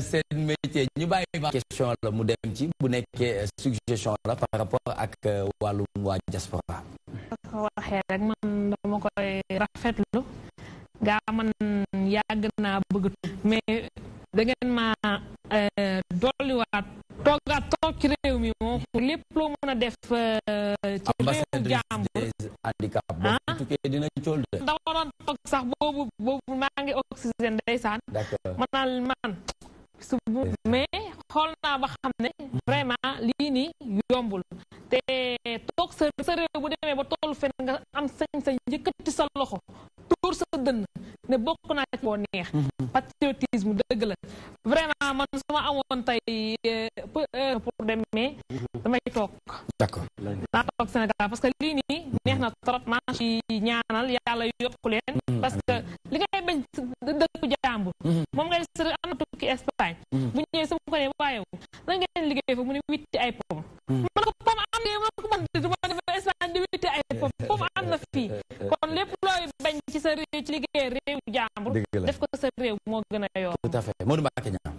waaw gis nga ñu bari Sénégal jël nañu gaal yàggee Espagne li ñu doon bañ seen réew la ñuy def raisin wata ay pomme sàmm bàyyi ba xam jaabi mi mbaa loolu gars yi tam ñu ne condition yi wute na la ak yu fii tam ñu may la boobu de ne la benn xaalis bi wute na beneen bi nag mooy condition yi liggéey loolu da ci am lool manque de communication la. d'accord am ci loo xamante ni bi sax xam nga ko yaa ngi koy wax sànq dama gis lu bari ci migration benn waaye nee na ma da ko liggéeyee mas na ko indi Sénégal di ko fóot jabaram joxe cër ba léegi ndax jàppoon na ni bi mu nekkee Europe liggéey boo xam daal ne ci bureau bi kacc ay bouton comme Nicolas ni ngay def ay bouton kacc am na fu mu jaar de tooñ la quoi ndekete sa waay tani mi sol toog ay fan du ko fóot doom sax jot gi bi muy ñëw sona moo ko tay jox jabar jox pour mu comprendre tout à fait soxna si tiim waa lii nag mu tax ne mu ne ko voilà lii laay sol pour liggéey nga xam ni kon c'est vrai nag fële conditions yi wute na tout à fait mais imaginez ni dem nañ bitim réew fi mu toll ni ñi ngi ni sew ñi bi soit Sénégal buñ xamoon ni bu ñëwee seen njaboot dañ leen accueillir à bras ouverts dalal leen ca du leen xool bëtut dangaa demoon amoo ñu ci bari ñu ngi dund loolu kon moo tax il faut ñu encourager ñi mais madame Bella Diagne madame Diagne Fall kalam la Fall mooy madame Diagne madame Diagne moom madame Niang moo koy dàq jëmbul ndax Diagne day bëgg ci ceeb mais yéen a ngi dimbali immigré yi lu ngeen defagul d'abord. Alors pourquoi parce que lancement bi officiel c'est prévu pour le 20 octobre à l'organisation noire. Lancement bi pour lan lu ngeen di lancer. Plateforme bi la naissance de voilà donc c'est un projet bi nga xamante ni on a bossé dessus parce que c'est les devant il y a toute une équipe derrière qui nous a pris pendant presque 2 ans et demi aussi au niveau du Maroc togg ko ba mu ñor ñu ne lu ñu defee lancement bi fenn fii lépp xewe donc j'en remercie infiniment le ministre de la Culture M. Abdoulatif Coulibaly et tant d'autres autorités pourquoi pas le ministre du Tourisme. Oui, bien sûr. Effectivement, M. Mambagna aussi pareil. Oui. Je culture la gën a fësal parce que il a été très très réactif par rapport à la salle parce qu'on est venu tout simplement lui exposer le lancement. Alhamdulillah. Nicolas nan ko wax ni ko waxal wolof. Waaw non non dañ ko jéggal rek. Waxal wolof dañ ko jéggal. Waaw maa ngi wax wolof. Waxal wolof bu rafet. Maa ngi góorgóorlu bu baax. Waaw. Donc loolu la sinon aussi c'est axé sur 4 points fondamentaux. Le premier c'est un volet psychosocial wax nga ko léegi ci biir wax. Boo tukkee boo ñëwee ñu ne moom ñëw na indiwul dara. nit ñooñu dañ leen di accompagner parce que courage bi ñu am ba dem tukki courage boobu la ñu amaat ba ñibbisi seen dëkk bi donc courage boobu dañ ko war a rebooster waat en parlant d'accompagnement psychologique on parlera de développement personnel c'est vrai que nag c'est des sujets yi nga xamante ne nii on peut pas l'élucider avec tous les Sénégalais parce que am nañu émigré yi nga xamante ne nii amuñu niveau d'étude mais ay borom jom lañu ay faatu lañu xam nañ li ñu bëgg te ñun on a besoin de ça des gens yi nga xamante ne ils sont déterminés engagés xam li nga xamante ne nii moom moo leen war ci seen dëkk. lu ngeen def ak association sénégalais yi de retour yi nekk fii mbaa yi nekk bitim réew yéen a ngi collaborer. Effectivement on est en étroite collaboration et effectivement on cherche justement à que ça soit élargi. D'accord. Donc très bien. Donc dañuy delluwaat ba tey ci mbëkk mi ou le désert de Libye comment arrêter ce fléau aujourd'hui ñu ngi wax ne agriculteur nga originaire de la région de Kolda yaa ngi wax wàllum ay salaire ay contrat ñoo xamante ne ñu ngi fay liggéey ñi leen di fay weer bu dee am ñoo xamante ne peut-être journalier lañu les semaines la ñuy fayee ko wala tous les jours ñu fayee ko mais tey naka nga def ba mën a yegg ci niveau bi ak sa projet. Bon niveau bi bon comme depuis d'habitude li ma gëm sa bopp rek. waaw parce que tout simplement li ñuy def mais noo def ba taxawal ko noo def ba taxawal projet bi ba nga mën a embaucher ay nit. bi ma koy commencé dama doon en tant que jeune producteur dama doon def mais en même temps jógu dem administration def registre de commerce NINEA ñëw ñu lancé programme bi bu ñu ko lancé. terre bi da nga ko amoon ba pare. terrain bon comme Sodagri am nañu aménagement foofu noonu dañuy liggéey en même temps chaque commune dañuy dem discuter ak maire bi suuf li ñuy soxloon bu ñu demandé 100 hectares ou bien 200 hectares après dañuy xool lan la ñu mën a attribuer bu ñu attribuer chaque production commune boobu am nañu 5% buy delloo ci population bi. D'accord. parce que pourquoi ñu def loolu tamit. il faut population bi yëpp gis seen bopp ci suuf bi. parce que da ngay gis tey comme xale bi nàmp mais am na wàllu ci suuf bi mais kooku nan ngay def ba mu am wàllu ci investissement boobu. dañuy jëlee pourcentage boobu partager 3 santé éducation et sport. activité bu excès dañuy jël pourcentage boobu ñu dem jënde comme instant bi jël nañu fournisseur pour école yi. ñu woo sous préfet ci commune boobu ak kii maire bi. ñu jox leen. ñu jox population bi. santé c'est même sport noonu la. bon noonu la ñu commencé. ba excès ba yegg si fii nii. très bien loolu dinañ ci dellu si waat ci kanam tuuti incha allah mbëkk mi ou le désert de Libye comment arrêter ce fléau ñu ànd ceeg monsieur Amadou Diaby muy ancien émigré opérateur économique agriculteur originaire de la région de Kolda ci noonu nag nañu ànd ak seen métier ndax defe naa ne métier wu ñëpp la ku ci nekk war na cee mën a gis boppam ci métier bi nga xamante ne jeudi bu jot rek nga am kenn koo indi loolu yëpp dafay bokk rek ci luy yóbbu réew mi ca kaw ca kanam ci lu baax ñu dem léegi nii seen métier avec Adjara Ndiaye c'est maintenant.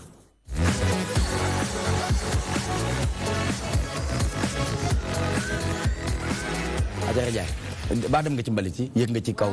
ba tuur mbalit. ba tuur mbalit defe naa loolu am nañ ci reportage kon. bu baax. da nga koy gis léegi di. kon baax na kon maa ngi ànd ak yow maa ngi topp sa ginnaaw. nañ ko seetaan léegi di. ñu seetaan ko kon. waaw nga ne ci biir mbalit bi balaa ñuy ñëw nga tuuri mbalit. tuur naa ba sonn. nga ne ba sonn. laay ma taax laay Seydina ñu seetaan ko te dellu si waat.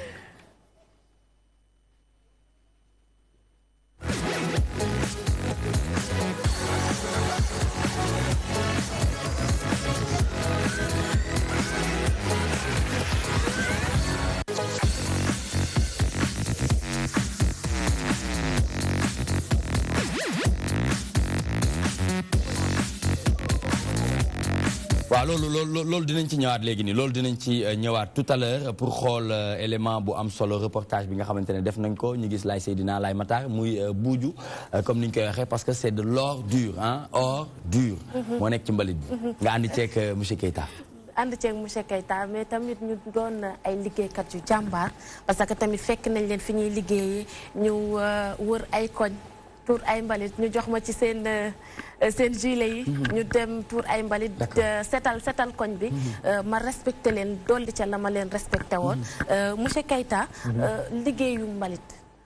nekk liggéey boo xamante ni liggéey bu metti la mais tam liggéey bu doy waar. balaa mu ciy woote balaa mu ciy wax dama bëgg seetaan élément dama bëgg seetaan. yow sama tour mbalit bi nga bëgg a gis. waaw dama ko bëggoon aj mais dama koy aji ñu seetaan ko ñëwaat.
Adjara du ma ci wax ak yow sax monsieur Keita.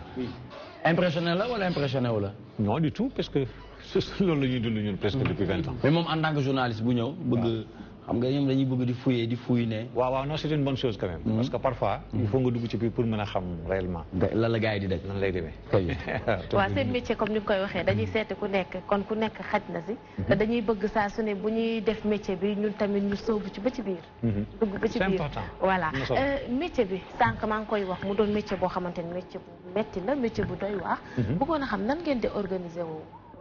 ba liggéey bi di jaar yoon chaque koñ bu nekk ngeen am fa ay secteurs yoo xamante ni ni ngeen di liggéeyee.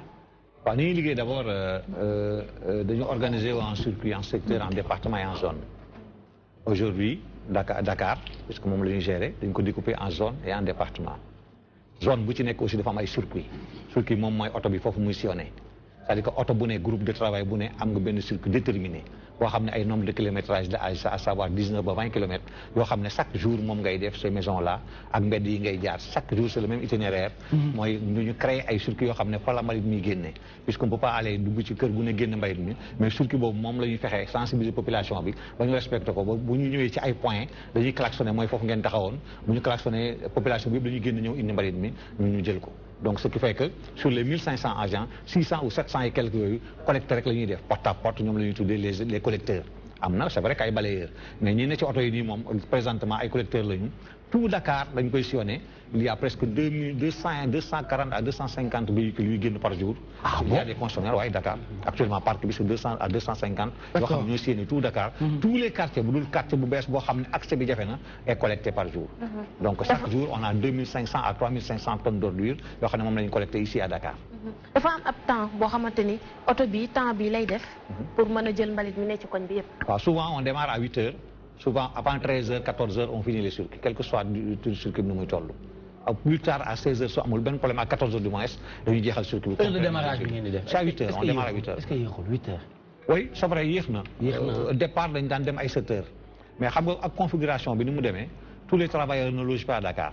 dañuy jógee ci banlieue bi. mais on doit avoir une voiture de service personnel. Absolument en Europe. boo xamante ne mooy mën a di ramasser en Europe dafa am ay voitures comme voiture personnelle comme on dit. yoo xam ne dañuy xëy ramasser leen à 4 heures du matin. et là-bas aussi sax collecte guddi lañ gën a privilégié. ah oui parce que xam nga mbalit en principe kenn waru ko collecter la journée parce que soleil rayon de soleil yi dafay def ay effet indirect yoo xam ne dafay provoquer parce que xam nga compost la. parce que fii on trie pas dañuy jëpp def un fourre-tout te yooyu dafay am ay effets yu muy def sur ci bët yi. moo tax bu jëkkoon nañ daan sax jox ay verre parce que parfois dafay am bon parfois mën na taal mbalit mi parce que ci affaire bu ndaw ba bés bi ngay gis ne kenn du ko taal mooy taal boppam scientifique bi du ma bàyyi ma wax parce que dafay c'est un composant donc moo tax en Europe ils préfèrent faire la collecte le soir. Ça c'est un. Deux, le soir dafay gën a neex a def parce que amul embouteillage. amul loolu parce que yi oto yi dañuy garé bien garé. léegi da ngay mën a def sa collecte. sama genre bi ñu mën a ragal xale yi. voilà très bien mu wax yooyu yëpp def ci ne mais xam nga tout ici dans les pays sous-développés éclairage bi day poser problème. Tout à fait. Insécurité bi day poser problème. On peut pas sécuriser ces gens qui travaillent là yenn heures yi. donc loolu moo tax souvent ils le font la journée mais normalement le soir lañ ko waroon def. ba pare tamit bu fekkee comme mbalit mi da ngeen di klaxonner. pour nit ñi mën a génnee seen mbalit yi. loolu mooy problème bi c'est-à-dire que parfois sax dañ ci am ay difficultés parce que yenn quartiers yi surtout quartier patron yi fii da ngay ñëw di klaxonner ils disent que da nga leen di yee tu les emmerdes un peu. kon moo tax secteur bi du klaxonné wul oto bi mbalit bi du génn. amul benn moyen xëy na. parce que li ñuy éviter mooy xam nga souvent ñun amuñu benn éducation bi excusez-moi du terme. bu fekkoon dañu organiser am pôle réglementaire. soxlawul klaxonné xam nga ne oto bi na ñëw tey à 8 heures nga génne ko mais kii génne mbalitam xam nga nu muy def bu ñëwee gis oto bi da ko fay këpp yóbbu pôlam parce que nee na pôle bi su ko fa bàyyee dañ koy jël pôle mooy poubelle bi alors léegi pour éviter ça ñu ne bu leen génne mbalit bi te xam nga comme oto ñun bon comme même entreprise yi fi nekk du ñu am parc yu suffisant ba nga xam ne wóor na leen ne tey bu oto bi paanee tout de suite mën nañ dugal beneen oto non parfois oto bi paan wala ñëw ci secteur dañuy woote ne oto bi mënul dugg 14 heures lay ñëw parce que dañ koy dépanner wala dafay am oto bu jeexal beneen circuit doog a ñëw ci biir circuit alors temps boobu nga génn loon nit ñi seen mbalit tu crées un dépôt yi ngay gis dans les coins de rue yu ci bari loolu moo koy indi am na ñoo xam ne bu ñu xoolee gauche gisuñu droite gisuñu kenn xam nga ñoom comme mbeddu mbuura la ñuy wax rek dañuy këpp dugaat seen kër parce que aussi kër yi mi daan ya fay ne nañ ñoom excusez du terme mi ne daan doole yi bu soxna si xëyee liggéey monsieur xëy liggéey mi ne daan doole baa fay ne moom dong ci kër gi day génn rek këpp mbalit mi dellu ci biir parce que pôlam boobu mu jënd dafa cher ci moom pour moom bu ko fa bàyyee ñu sàcc ñoom ñooy liggéey boo xamante ne boo xasee ba génnee ko ci biir kër gi dootoo ko fa dugalaat soo gis ku génnee mbali dugalaat ko kër amul mbalit ak néew yam. waaw na fi jóge rek. suuli mbaayu bu mbëbës. waaw suuli waaw dañ naan néew bi waaw mbalit bi waaw na génn. moog néew yam ci kër suuli mbaayu bu mbëbës. waaw sëñ Diagne. dafa am. Keita sëñ Keita voilà. dafa am sànq sa biir wax lu ma dégg. Sénégal des fois duñ trier maanaam duñ séparer lii plastique la. la ay ñam la. lii yàqu. loolu ku ko wax da nga wax kon ay mesures de sécurité pour yéen ñi ciy liggéey. est-ce que jumtukaay yi mat na la ca war a am lépp ndax seen santé tamit c'est important ñu sàmm ko. bon jumtuwaay yi moom matul. ça il faut le dire dama wax ne bu matoon.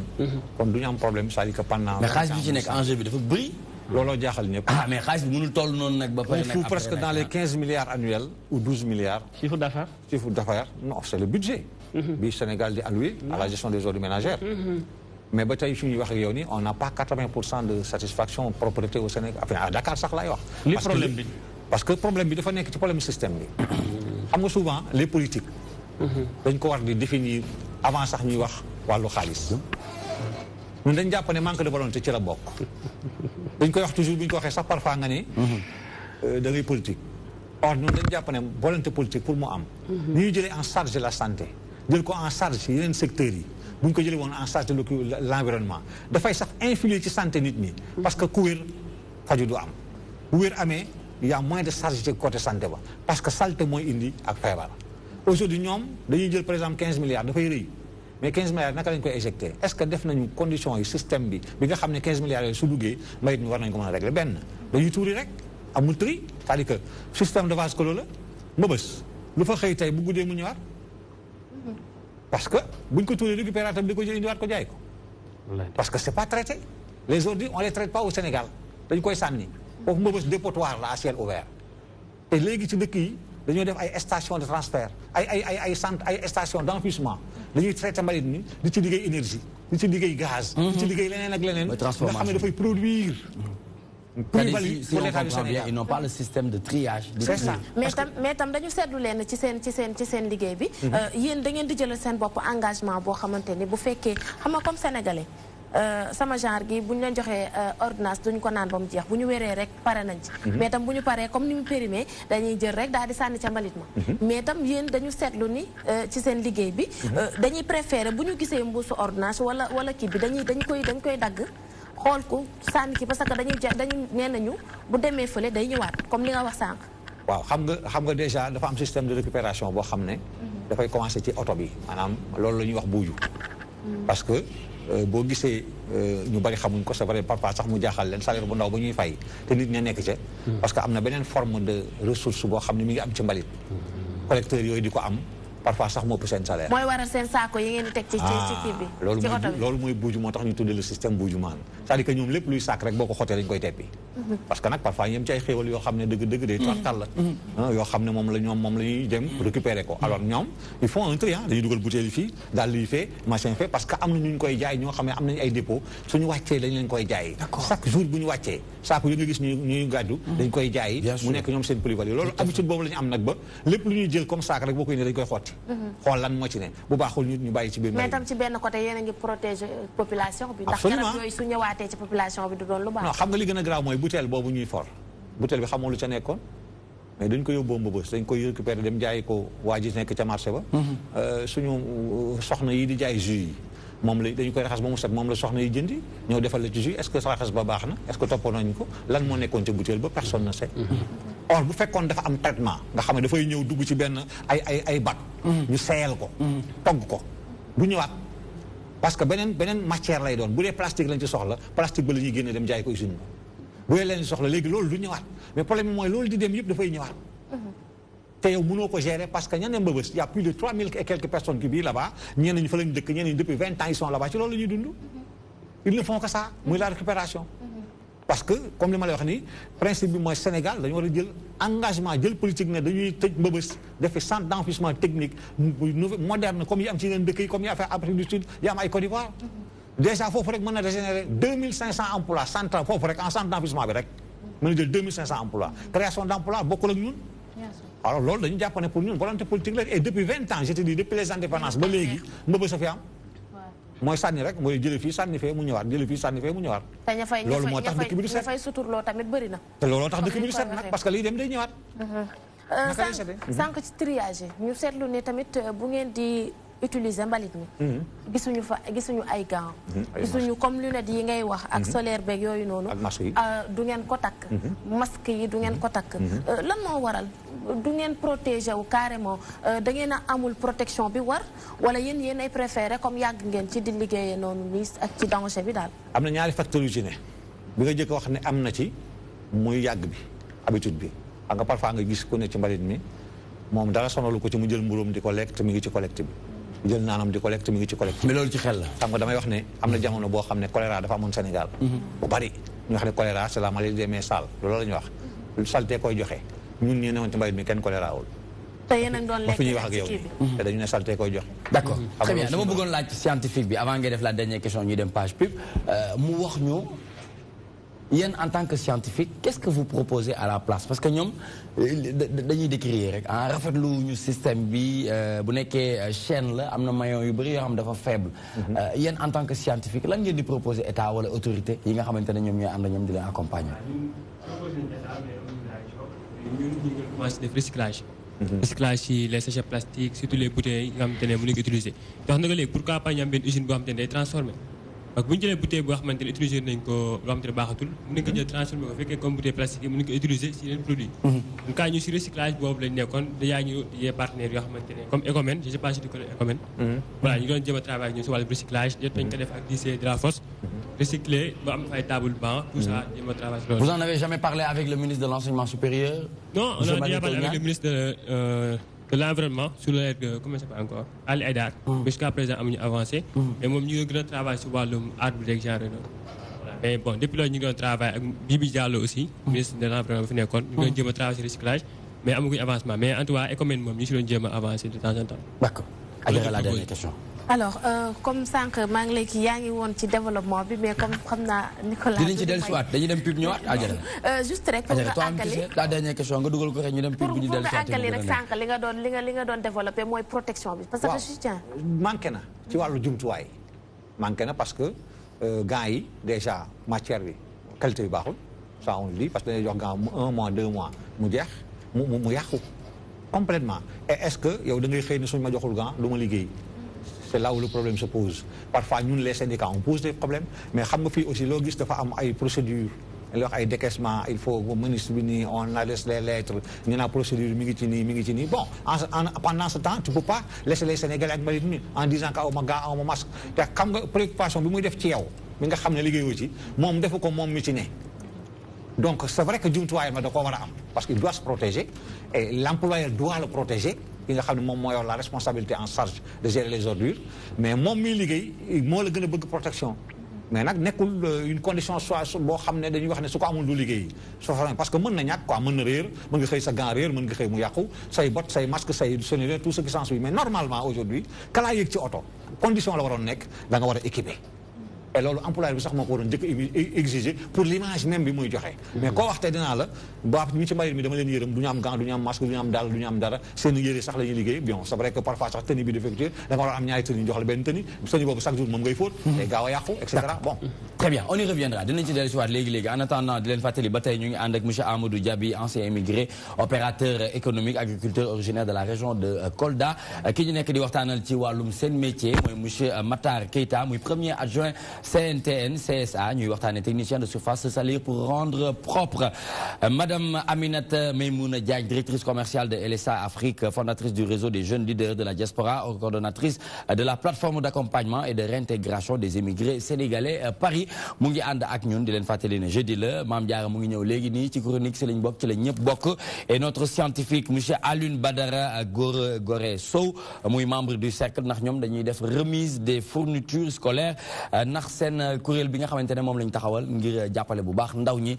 noonu la ñuy defee ci biir toi même tu sais Ogo Ka jamono ji mu ngi ñuy bàyyi xel foofu ca Mamel muy xaritu Ndeye Naar Thiam ñu ngi ñuy bàyyi xel foofu ca Mamel on se retrouve tout de suite après cette page de pub c'est toi même tu sais.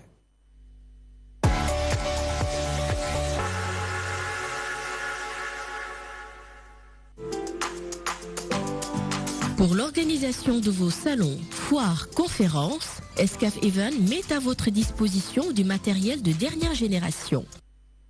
Des chapiteaux de plus de 1000 m², des tentes de 9 m², des tables et des chaises standards, des tables et des chaises VIP, des écrans plats de dimensions variables et des panneaux numériques. Escaf Events, c'est aussi vos événements clés en main avec du matériel de sonorisation high-tech et des estrades pour podium. Escaf Events, une expertise avérée pour l'organisation de salons, foires et conférences. Escaf Events, l'assurance d'un événement réussi.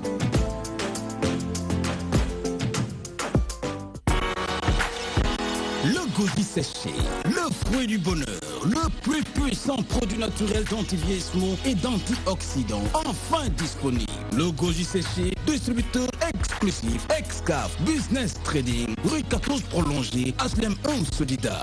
Le goji séché, le fortifiant naturel qu'il vous faut.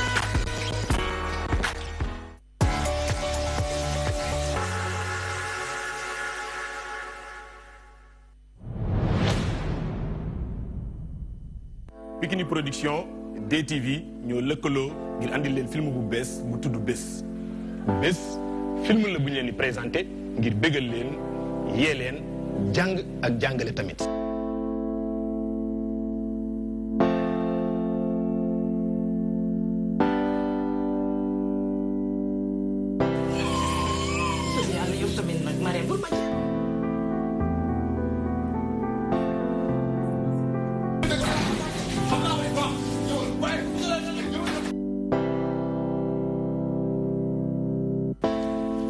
du yow lañ tuddee doom ji. histoire yi leen di nettali yëpp fii la xewee ndax réalité souvent day dépasser fiction alxamis bu ne maanaam jeudi di ngeen am ñaari épisode à partir de 21h na ngeen ko xaar di ngeen gis li ma leen wax.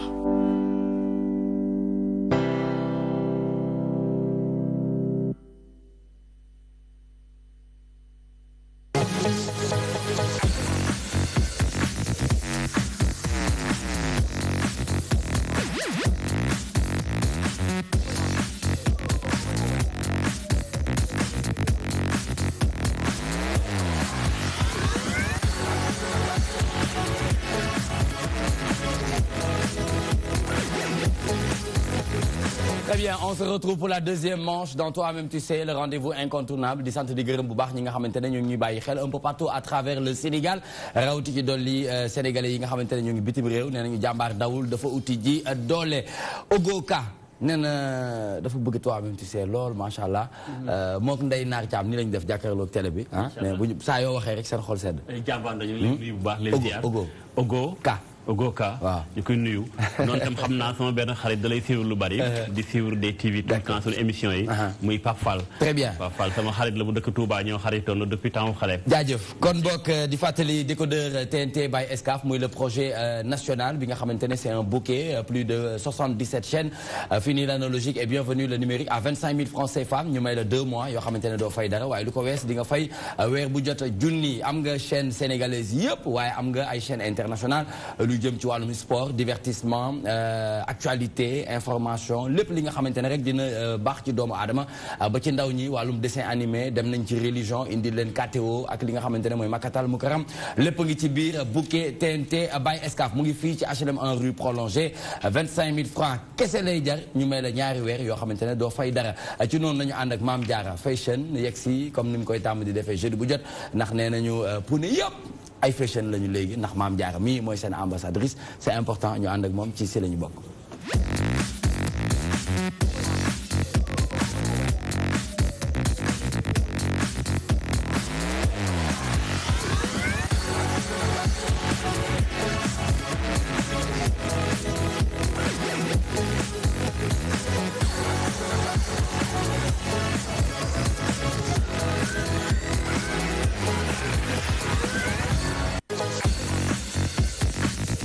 très bien donc Mame Diarra nga ne si lañ bokk ci lañ ñëpp bokk ñi ci bokk tey muy yow sa wàllu bopp ci nga bokk ndax tey wàllum albinisme la ñuy waxtaanee comment détecter le cancer de la peau et comment se protéger contre les rayons ultraviolets Mame Diarra pour ñu fi. voilà Nicolas comme ni nga ko waxee tey nag li ñuy waxtaanee dafa maa neex moo tax nga may gis may sourire nii di reet di xaw a génne làmmiñ bi noonu ndax li ñuy waxtaanee moo ma neex muy wàllum albinisme ak man fu ñu tuddee albinisme damay kontaan te albinisme aussi dama ko daan wax nee naa du maladie mais anomalie la boo xam ne li koy causé bokkoon ci absence de mélanine maanaam ñàkk mélanine bi mooy waral nga gis albinos bi di weex tàll am ay taches comme su dee si ñun première catégorie dañuy ko ñun ñoo gën a weex parce que ñun amuñu dara si mélanine loolu waral souvent dañuy am ay taches noires taches noires yooyu na dañu daan dégg ñu naan début cancer la loolu moo tax Nicolas moo tax ñuy toujours ñu koy jéem a saytu di xool ndax début cancer la mais selon dermatologue bi nee na ma nekkul tache yëpp moo nekk début cancer damay daal di yónni rési ñu dem ñu andi élément bi ñu seetaan ko après ñu ñëwaat. Très bien.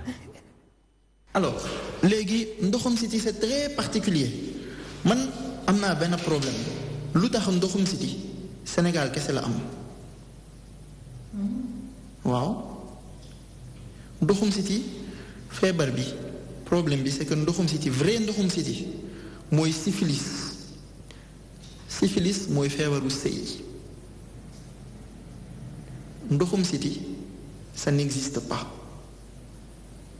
ay charlatan yu bari ñu ngi ne dañ lay ne télé dañu ne rajo yi man damay faj ndoxum siti ça n'existe pas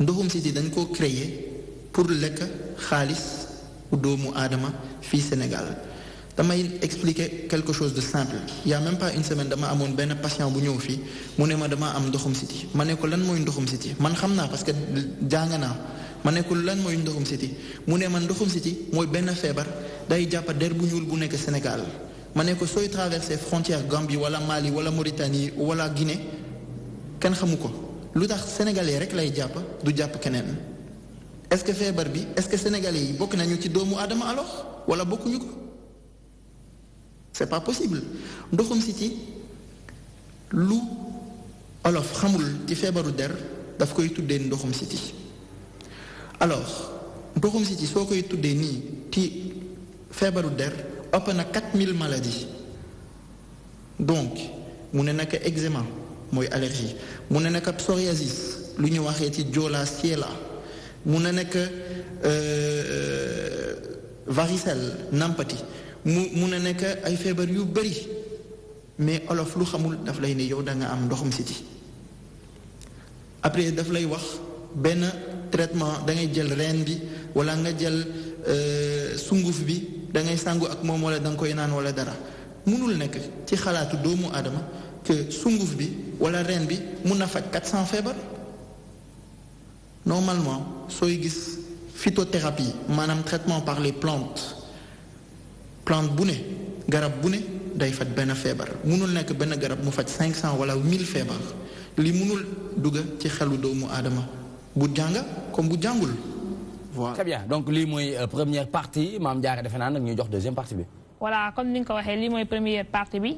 dañuy daal di ñëwaat ñu xoolaat encore Nicolas deuxième partie bi comme dañoo nekk ci octobre rose. di waxtaanee cancer te cancer de la peau daf ñu soxal. te daf ñu yàpp kon dañuy daal di xool deuxième partie bi ñëwaat développer lépp benn yoon. absolument merci beaucoup Aïcha ñu dem xool côté dellusi. léegi par exemple teg naa ko fii ci benn tache bu ñuul yaa ngi koy gis foofu ci écran bi maa ngi koy analyser maa ngi gis est-ce que c'est bon wala c'est pas bon léegi par exemple. normalement analyse naa ko léegi normalement albinos bu ne dafa war a ñëw ñu seetal ko tâche bu ne gis nga par exemple fii mun nga ne su nekkoon keneen ku nekkoon albinos da ngay wax affaire bi c'est bizarre c'est pas tâche bi elle est pas normale donc mun na nekk cancer mais ci moom lii nekkul cancer lii tâche bu ñuul la donc ñu ngi doon waxtaan ci benn longueur d'onde ou lumière maanaam naaj bi day yónni ay couleurs yu bari ñoom ñu ngi gis lumière blanche buy ñëw ci naaj bi mais lumière blanche bi bu ñuy gis avant lumière blanche dañu am infrarouge après lumière blanche bi dañu am ultraviolet mooy lumière bu violet bi lumière bu violet bi dafa am benn système spécial mooy suñ koy suy laaj deru albinos pendant 20 minutes 30 minutes 1 heure de temps chaque jour mun na dem ba mu def changement de peau ak changement bi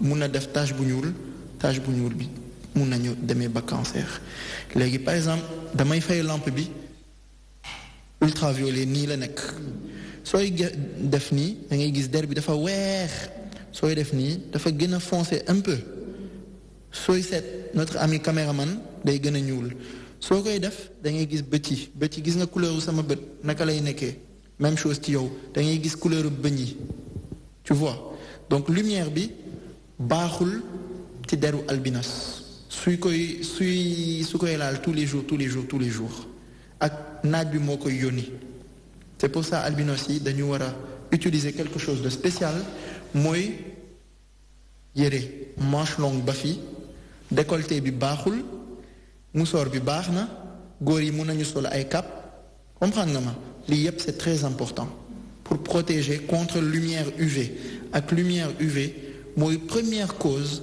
cancer de la peau dans le monde parce que le premier cancer de la peau dans le monde de la peau ou bien tous les organes c'est le carcinome basocellulaire mooy cancer de la peau. Nouvelle expérience Mame Diarra. Très pertinent aussi.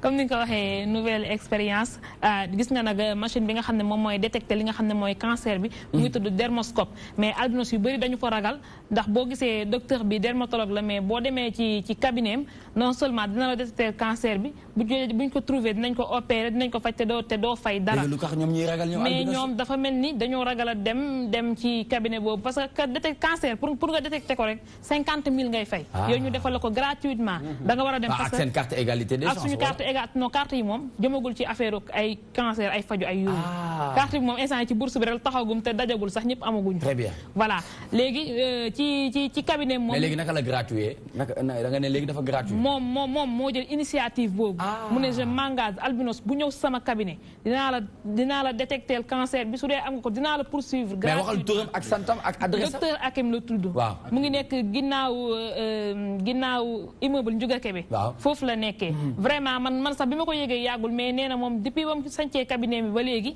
loolu def ci yëngu mais kon léegi nag chaque jour booy def sa rubrique Mame Diarra s'il te plaît booy jeexal waxal docteur bi wax turam joxe adresse bi ngir albinos yëpp ñu ñuy seetaan nekk Sénégal mën a dem ginnaaw immeuble Ndiouga Kébé ñu dem ñu saytu leen xool nee na bu ngeen dem da ngeen di ñëw par mercredi ndax mercredi moom du am benn patient moom daf ko jagleel uniquement pour albinos yi ñu koy saluer bu baax di ko rafetlu c'est fort ndax cancer de la peau Nicolas daf ñu sonal te absence de mélanine moo koy joxe da ngay gis aussi albinos yoo xam ne dañu am tache noire yi ñu ne leen bu ngeen xeesalee dafay dindi tache noire yi am naa sama benn xarit boo xam ne albinos la dafa mës a andi benn diw ne ma Mame Diarra man diw bii laay diwoo damay xeesal ma ne ko lu tax ngay xeesal moom parce que sama tache noire yi bëgguma ko tache noire yi nekkul gis nga man tache noire yi dama ci fier xam nga lu tax tey su ma demoon Europe accidenté dañ may neex a xàmme ndeysaan xam nga wala tax bu ñëwee dañ naan kii samay mbokk bu ñëwoon dañu ne kii puune bi am tache rek dañ may teel a man dama ko man yow lay wër non je te jure bu ma demoon Europe tey accidenté man comme ñi dem di wër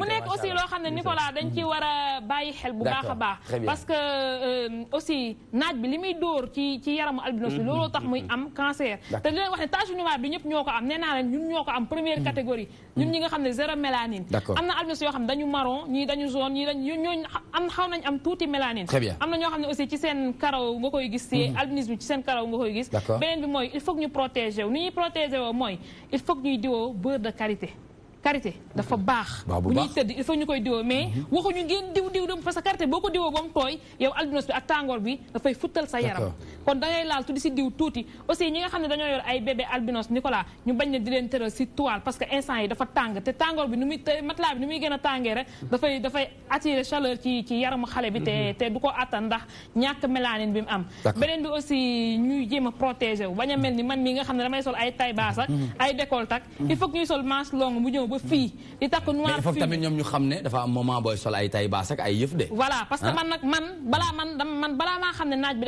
day yàq sama yaram fekk na c'était trop tard parce que man sama yaay bëggul woon ma jàngi école te man damaa bëggoon a jàng ndax sama yaay bëggul woon ma génn naaj bi di ma lakk bëggul woon aussi ñu may tooñ mais dama forsanteeg moom ba dem jàngi léegi ni may demee di jàng fi ma doon jàngee dafa sori loolu moo taxoon naaj bi te ñun amuñu woon chance de utiliser ay crème solaire aussi Nicolas aussi ñi nga xam ne ñoo ŋànk kuréel yi nga xam ne ñoo yor ay association albinos. d'accord nañu bàyyi li ñuy def Nicolas nit mun nga ko jox crème solaire même bu bokkul ci sa association. nanguwuma ñu ne man puune bi ni bokk sama association laay jox non puune la. amul association. amul fi puune la te Sénégal lañ dëkk. nañ bàyyi bu ñu joree ay crème solaire mu leen lii puune bi daf ko soxla nga ne ko sa bokk sama association. du ma ko jox ba pare nañu bàyyi puune yi ñuy photo. bu fekkante ne lu leer rek lañ bëgg. pour jox partenaire bi mais nañu signé ñu dugal suñu numéro carte d'identité ñu bind suñu numéro téléphone partenaire bi xam ne jot nañu crème bi mais nañu bàyyi di jox ay puune crème ba pare di leen photo parce que ñoom xam nañ liñ ci jublu te loolu nekkul loo xam ne dafa rafet. très bien Mame Diarra jërëjëf kontaan naa lool dimanche dama programmé benn bale fii ci HLM bi ci parcours bi fi gars yi di footing ndax suuf bi dafa am benn côté bi muy wàcc ma bëggoon ñu balewaat ko bëggoon naa la ci invité mais naaj bi laa ci xalaat moo tax dama lay bàyyi nga noppalu toppatoo monsieur Babou baax a baax ndax xam naa ne fa ngay jógee dafa sori ñu ànd ak notre scientifique ngir ñu waxtaanee remise des fournitures scolaires waaw initiative bi moom depuis kañ ngeen koy def. waaw initiative bi moom bon toujours ma def historique association bi parce que ce sont des anciens du CIEM Canada bu nekk Pikine depuis promo 1972 jusqu'à présent. 72 ba tey yaa ngeen di def lii 1972 chaque année da ngeen koy def promo yi laa. promo yi parce que année prochaine en 2007 lañ mettre en place cercle bi. d'accord promo depuis 1972 jusqu'à présent ñoo si nekk. yoo xamante ne bon suñu papa ñoo xam te suñu maam ñoo fa nekk ba léegi ñuy jéem a travail daaw lañ def ay actions par rapport ak CIEM bi parce que on veut tey CIEM bi am beneen bët bi ñu koy xoolee. comme ni mu leen auparavant jàppale élèves yi rassemblement yoo xam te ñu ngi koy jéem a teg parce que daaw rek jox nañu ay dons 507 livres. lan mooy particularité CIEM bi wala CIEM bi dafa am loo xamante ne amul ci yeneen CIEM yi wala pourquoi aide bi di yem ci CIEM bi kese. pourquoi aide bi parce que bon on a vu l'initiative que y a pas mal CIEM wala lycée yoo xamante ne am na seen enseignants taxaw te ñu ngi si banlieue bi gis nañu dafa xaw a métti soit si élèves yi soit si administration bi même si l'état aussi. ou bien même chez les parents d'élèves. les parents d'élèves même. moo tax gën tax ñu def ko def rassemblement boobu noonu si jéem a travail di aider CIEM bi. aider élèves yi aider parents yi aider état aussi. d'accord parce que développement communautaire lay nekk ak social yoo xamante ne ñu ngi koy jéem a def foofu noonu. très bien très bien léegi daaw defoon nañu ay dons. waaw dons de livres. presque 507 livres. di aider élèves yi ñu réfectionné aussi toilettes yi. parce que toilettes yi xawoon na yaa xamu woon dara. d'accord au moins def nañ ko valeur 2 millions. xaalisu bopp def ko. xaalis bopp rassemblement bi gars yi ñoo génne valeur 2 millions. ku nekk participé waaw mooy 5000 2000 mi ngi noonu. mooy ket yi ñuy def rek. def collecte boobu noonu defar lii boobu noonu daaw salle lii bi toilettes yi. salle informatique aussi ñi ngi koy jéem a préparé jéem ko réfectionné. seen année si ñu ne dañuy def remise de 5000 cahiers yi ñu jox élèves yi moom la ñuy préparé le 13 bi incha allah. le 13 là à partir de 10h. à partir de 9h30 mise en place ñu war commencé 10h. invité nañ tey maire Guédiawaye invité nañ tey tous les acteurs de l'éducation pour ñu jéem a participer si loolu noonu. sont des gens yoo xamante ne ñi ngi extérieur ñi ngi Sénégal fu nekk partout yoo xamante ne ay anciens du CIEM Canada lañ. Très bien, donc rendez-vous est pris ce samedi 13 octobre 2018 à partir de 9h, 9h30. Fofu nga xamantene mom moy CIEM Serigne Cheikh Anta Mbacké ex Canada ñu andon ci ak Alioune Badara Goré Sow dinañ ci ñëwaat légui ni inshallah. En attendant nañu and ak madame Aminata Maymouna Diagne moom nga xamantene liko taxajuk moy lancement officiel de la plateforme d'accompagnement et de réintégration des immigrés sénégalais. Ce sera ce 20 octobre au musée de la civilisation. Pourquoi le choix ngeen dem ci musée de la civilisation noire? Parce que tout simplement c'est un rappel à la source. C'est un endroit qui n'a pas été choisi, mais un endroit qui a été donné de manière très spontanée par le ministre de la Culture, que je salue au passage.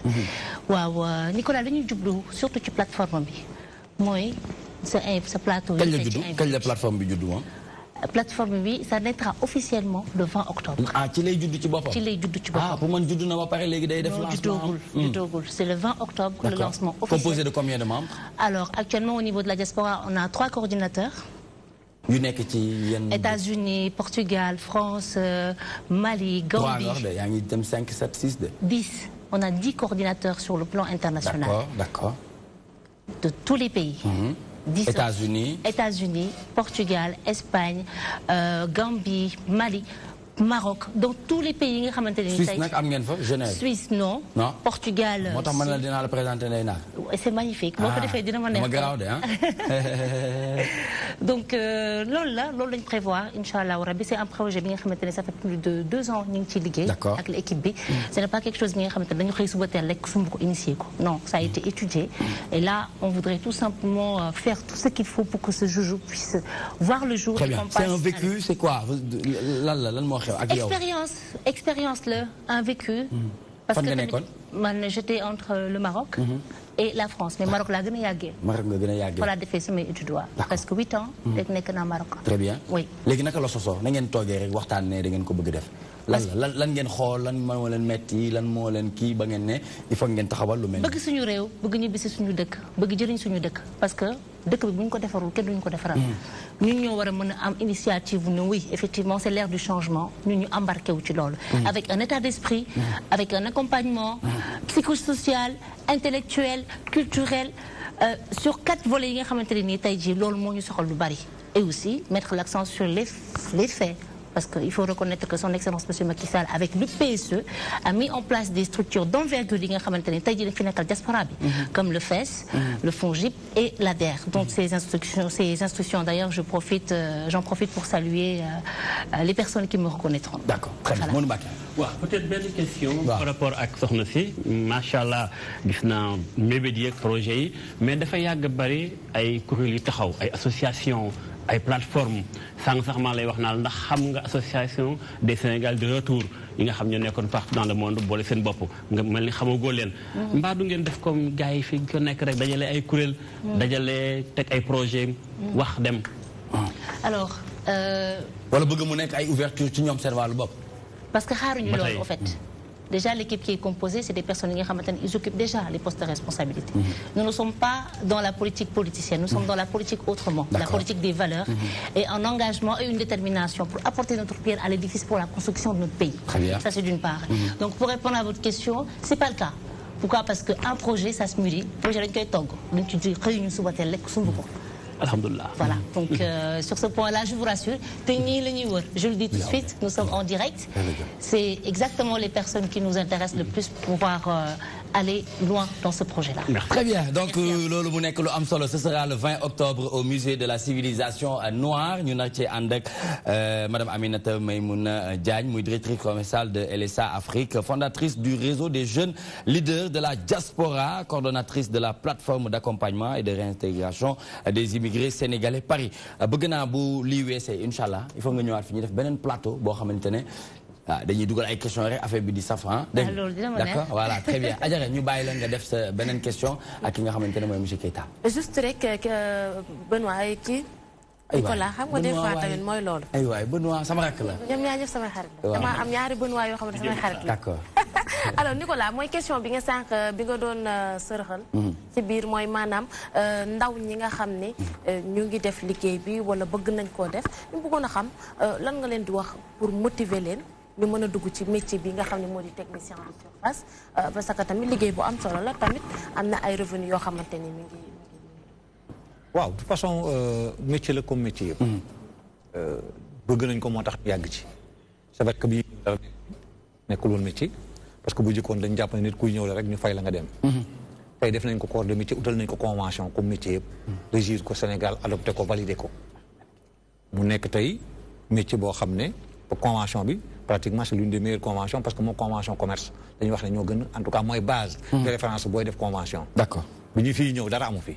amul woon convention bâtiment travaux publics lañ daan dugal tey bu subaa ñu dugal la feneen mais aujourd'hui c'est régi par les lois de ce pays là donc liggéey la boo xam ne profession la c'est vrai que nag da nga koy bëgg objectivement c'est quoi on veut participer au développement de ce pays te pour nga participer ci foog nga am posité te wàllu cet ki def cee nekk lu important parce que dañuy wax ne même investisseur pour mu jóge à l'extérieur nag moo investir Sénégal foog dëkk bi set bu dëkk bi set loolu mënta nekk donc ñun dañ ciy jouer rôle bu rëy rôle bu important ñu bëgg jeunes yi bàyyi mbëkk mi ndax du régler problème bi boo mbëkkee li ngay bàyyi fi moom ngay defi fële te gannaaw benn pàcc ngi ci boo xam ne yomb na soxlawul ay diplôme yu fort engagement la soxla ak am kattan pour mën a liggéey te yaatu na ndax Dakar rek lañu régler Sénégal yëngoogul de parce que tey capitales régionaux yi amul dara très bien te dañ fa war a bale dañ ko war a seetal comme ni Dakar seetee. merci beaucoup jërëjëf monsieur Matar Keita premier adjoint CNTN CSA ñu doon waxtaanee technicien de surface salir pour rendre propre le mot de la fin un message à l'endroit des Sénégalais qui nous regardent d'ici et d'ailleurs monsieur Amadou Diaby ancien émigré opérateur économique agriculteur originaire de la région de Kolda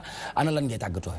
bon man li may joxe mooy di lancer message pour état du Sénégal. ñu bàyyi ñi su xel. D'accord parce que tey bu ñuy déggee immigration. tout le temps loolu la ñu nekk di dégg. mais réalité bi ku nekkee defu wàlloom. D'accord bon vraiment ñu ngi ñaan tous les autorités. li ñu mun a jàpp ñu jàpp ni ñun keneen. dañuy dab jeunesse sénégalaise. D'accord merci beaucoup jërëjëf sant nañ la gërëm nañ la bu baax li ñu doon waxtaanee jëm ci mbëkk mi vu ou le désert de Libye comment arrêter ce fléau ñu bàyyi notre scientifique mu def un mot de la fin très rapidement s'il vous plaît. D'accord bon di xamal Sénégal que l'État ne peut pas tout faire. Il faut que tey population bi jéem a jàppale État.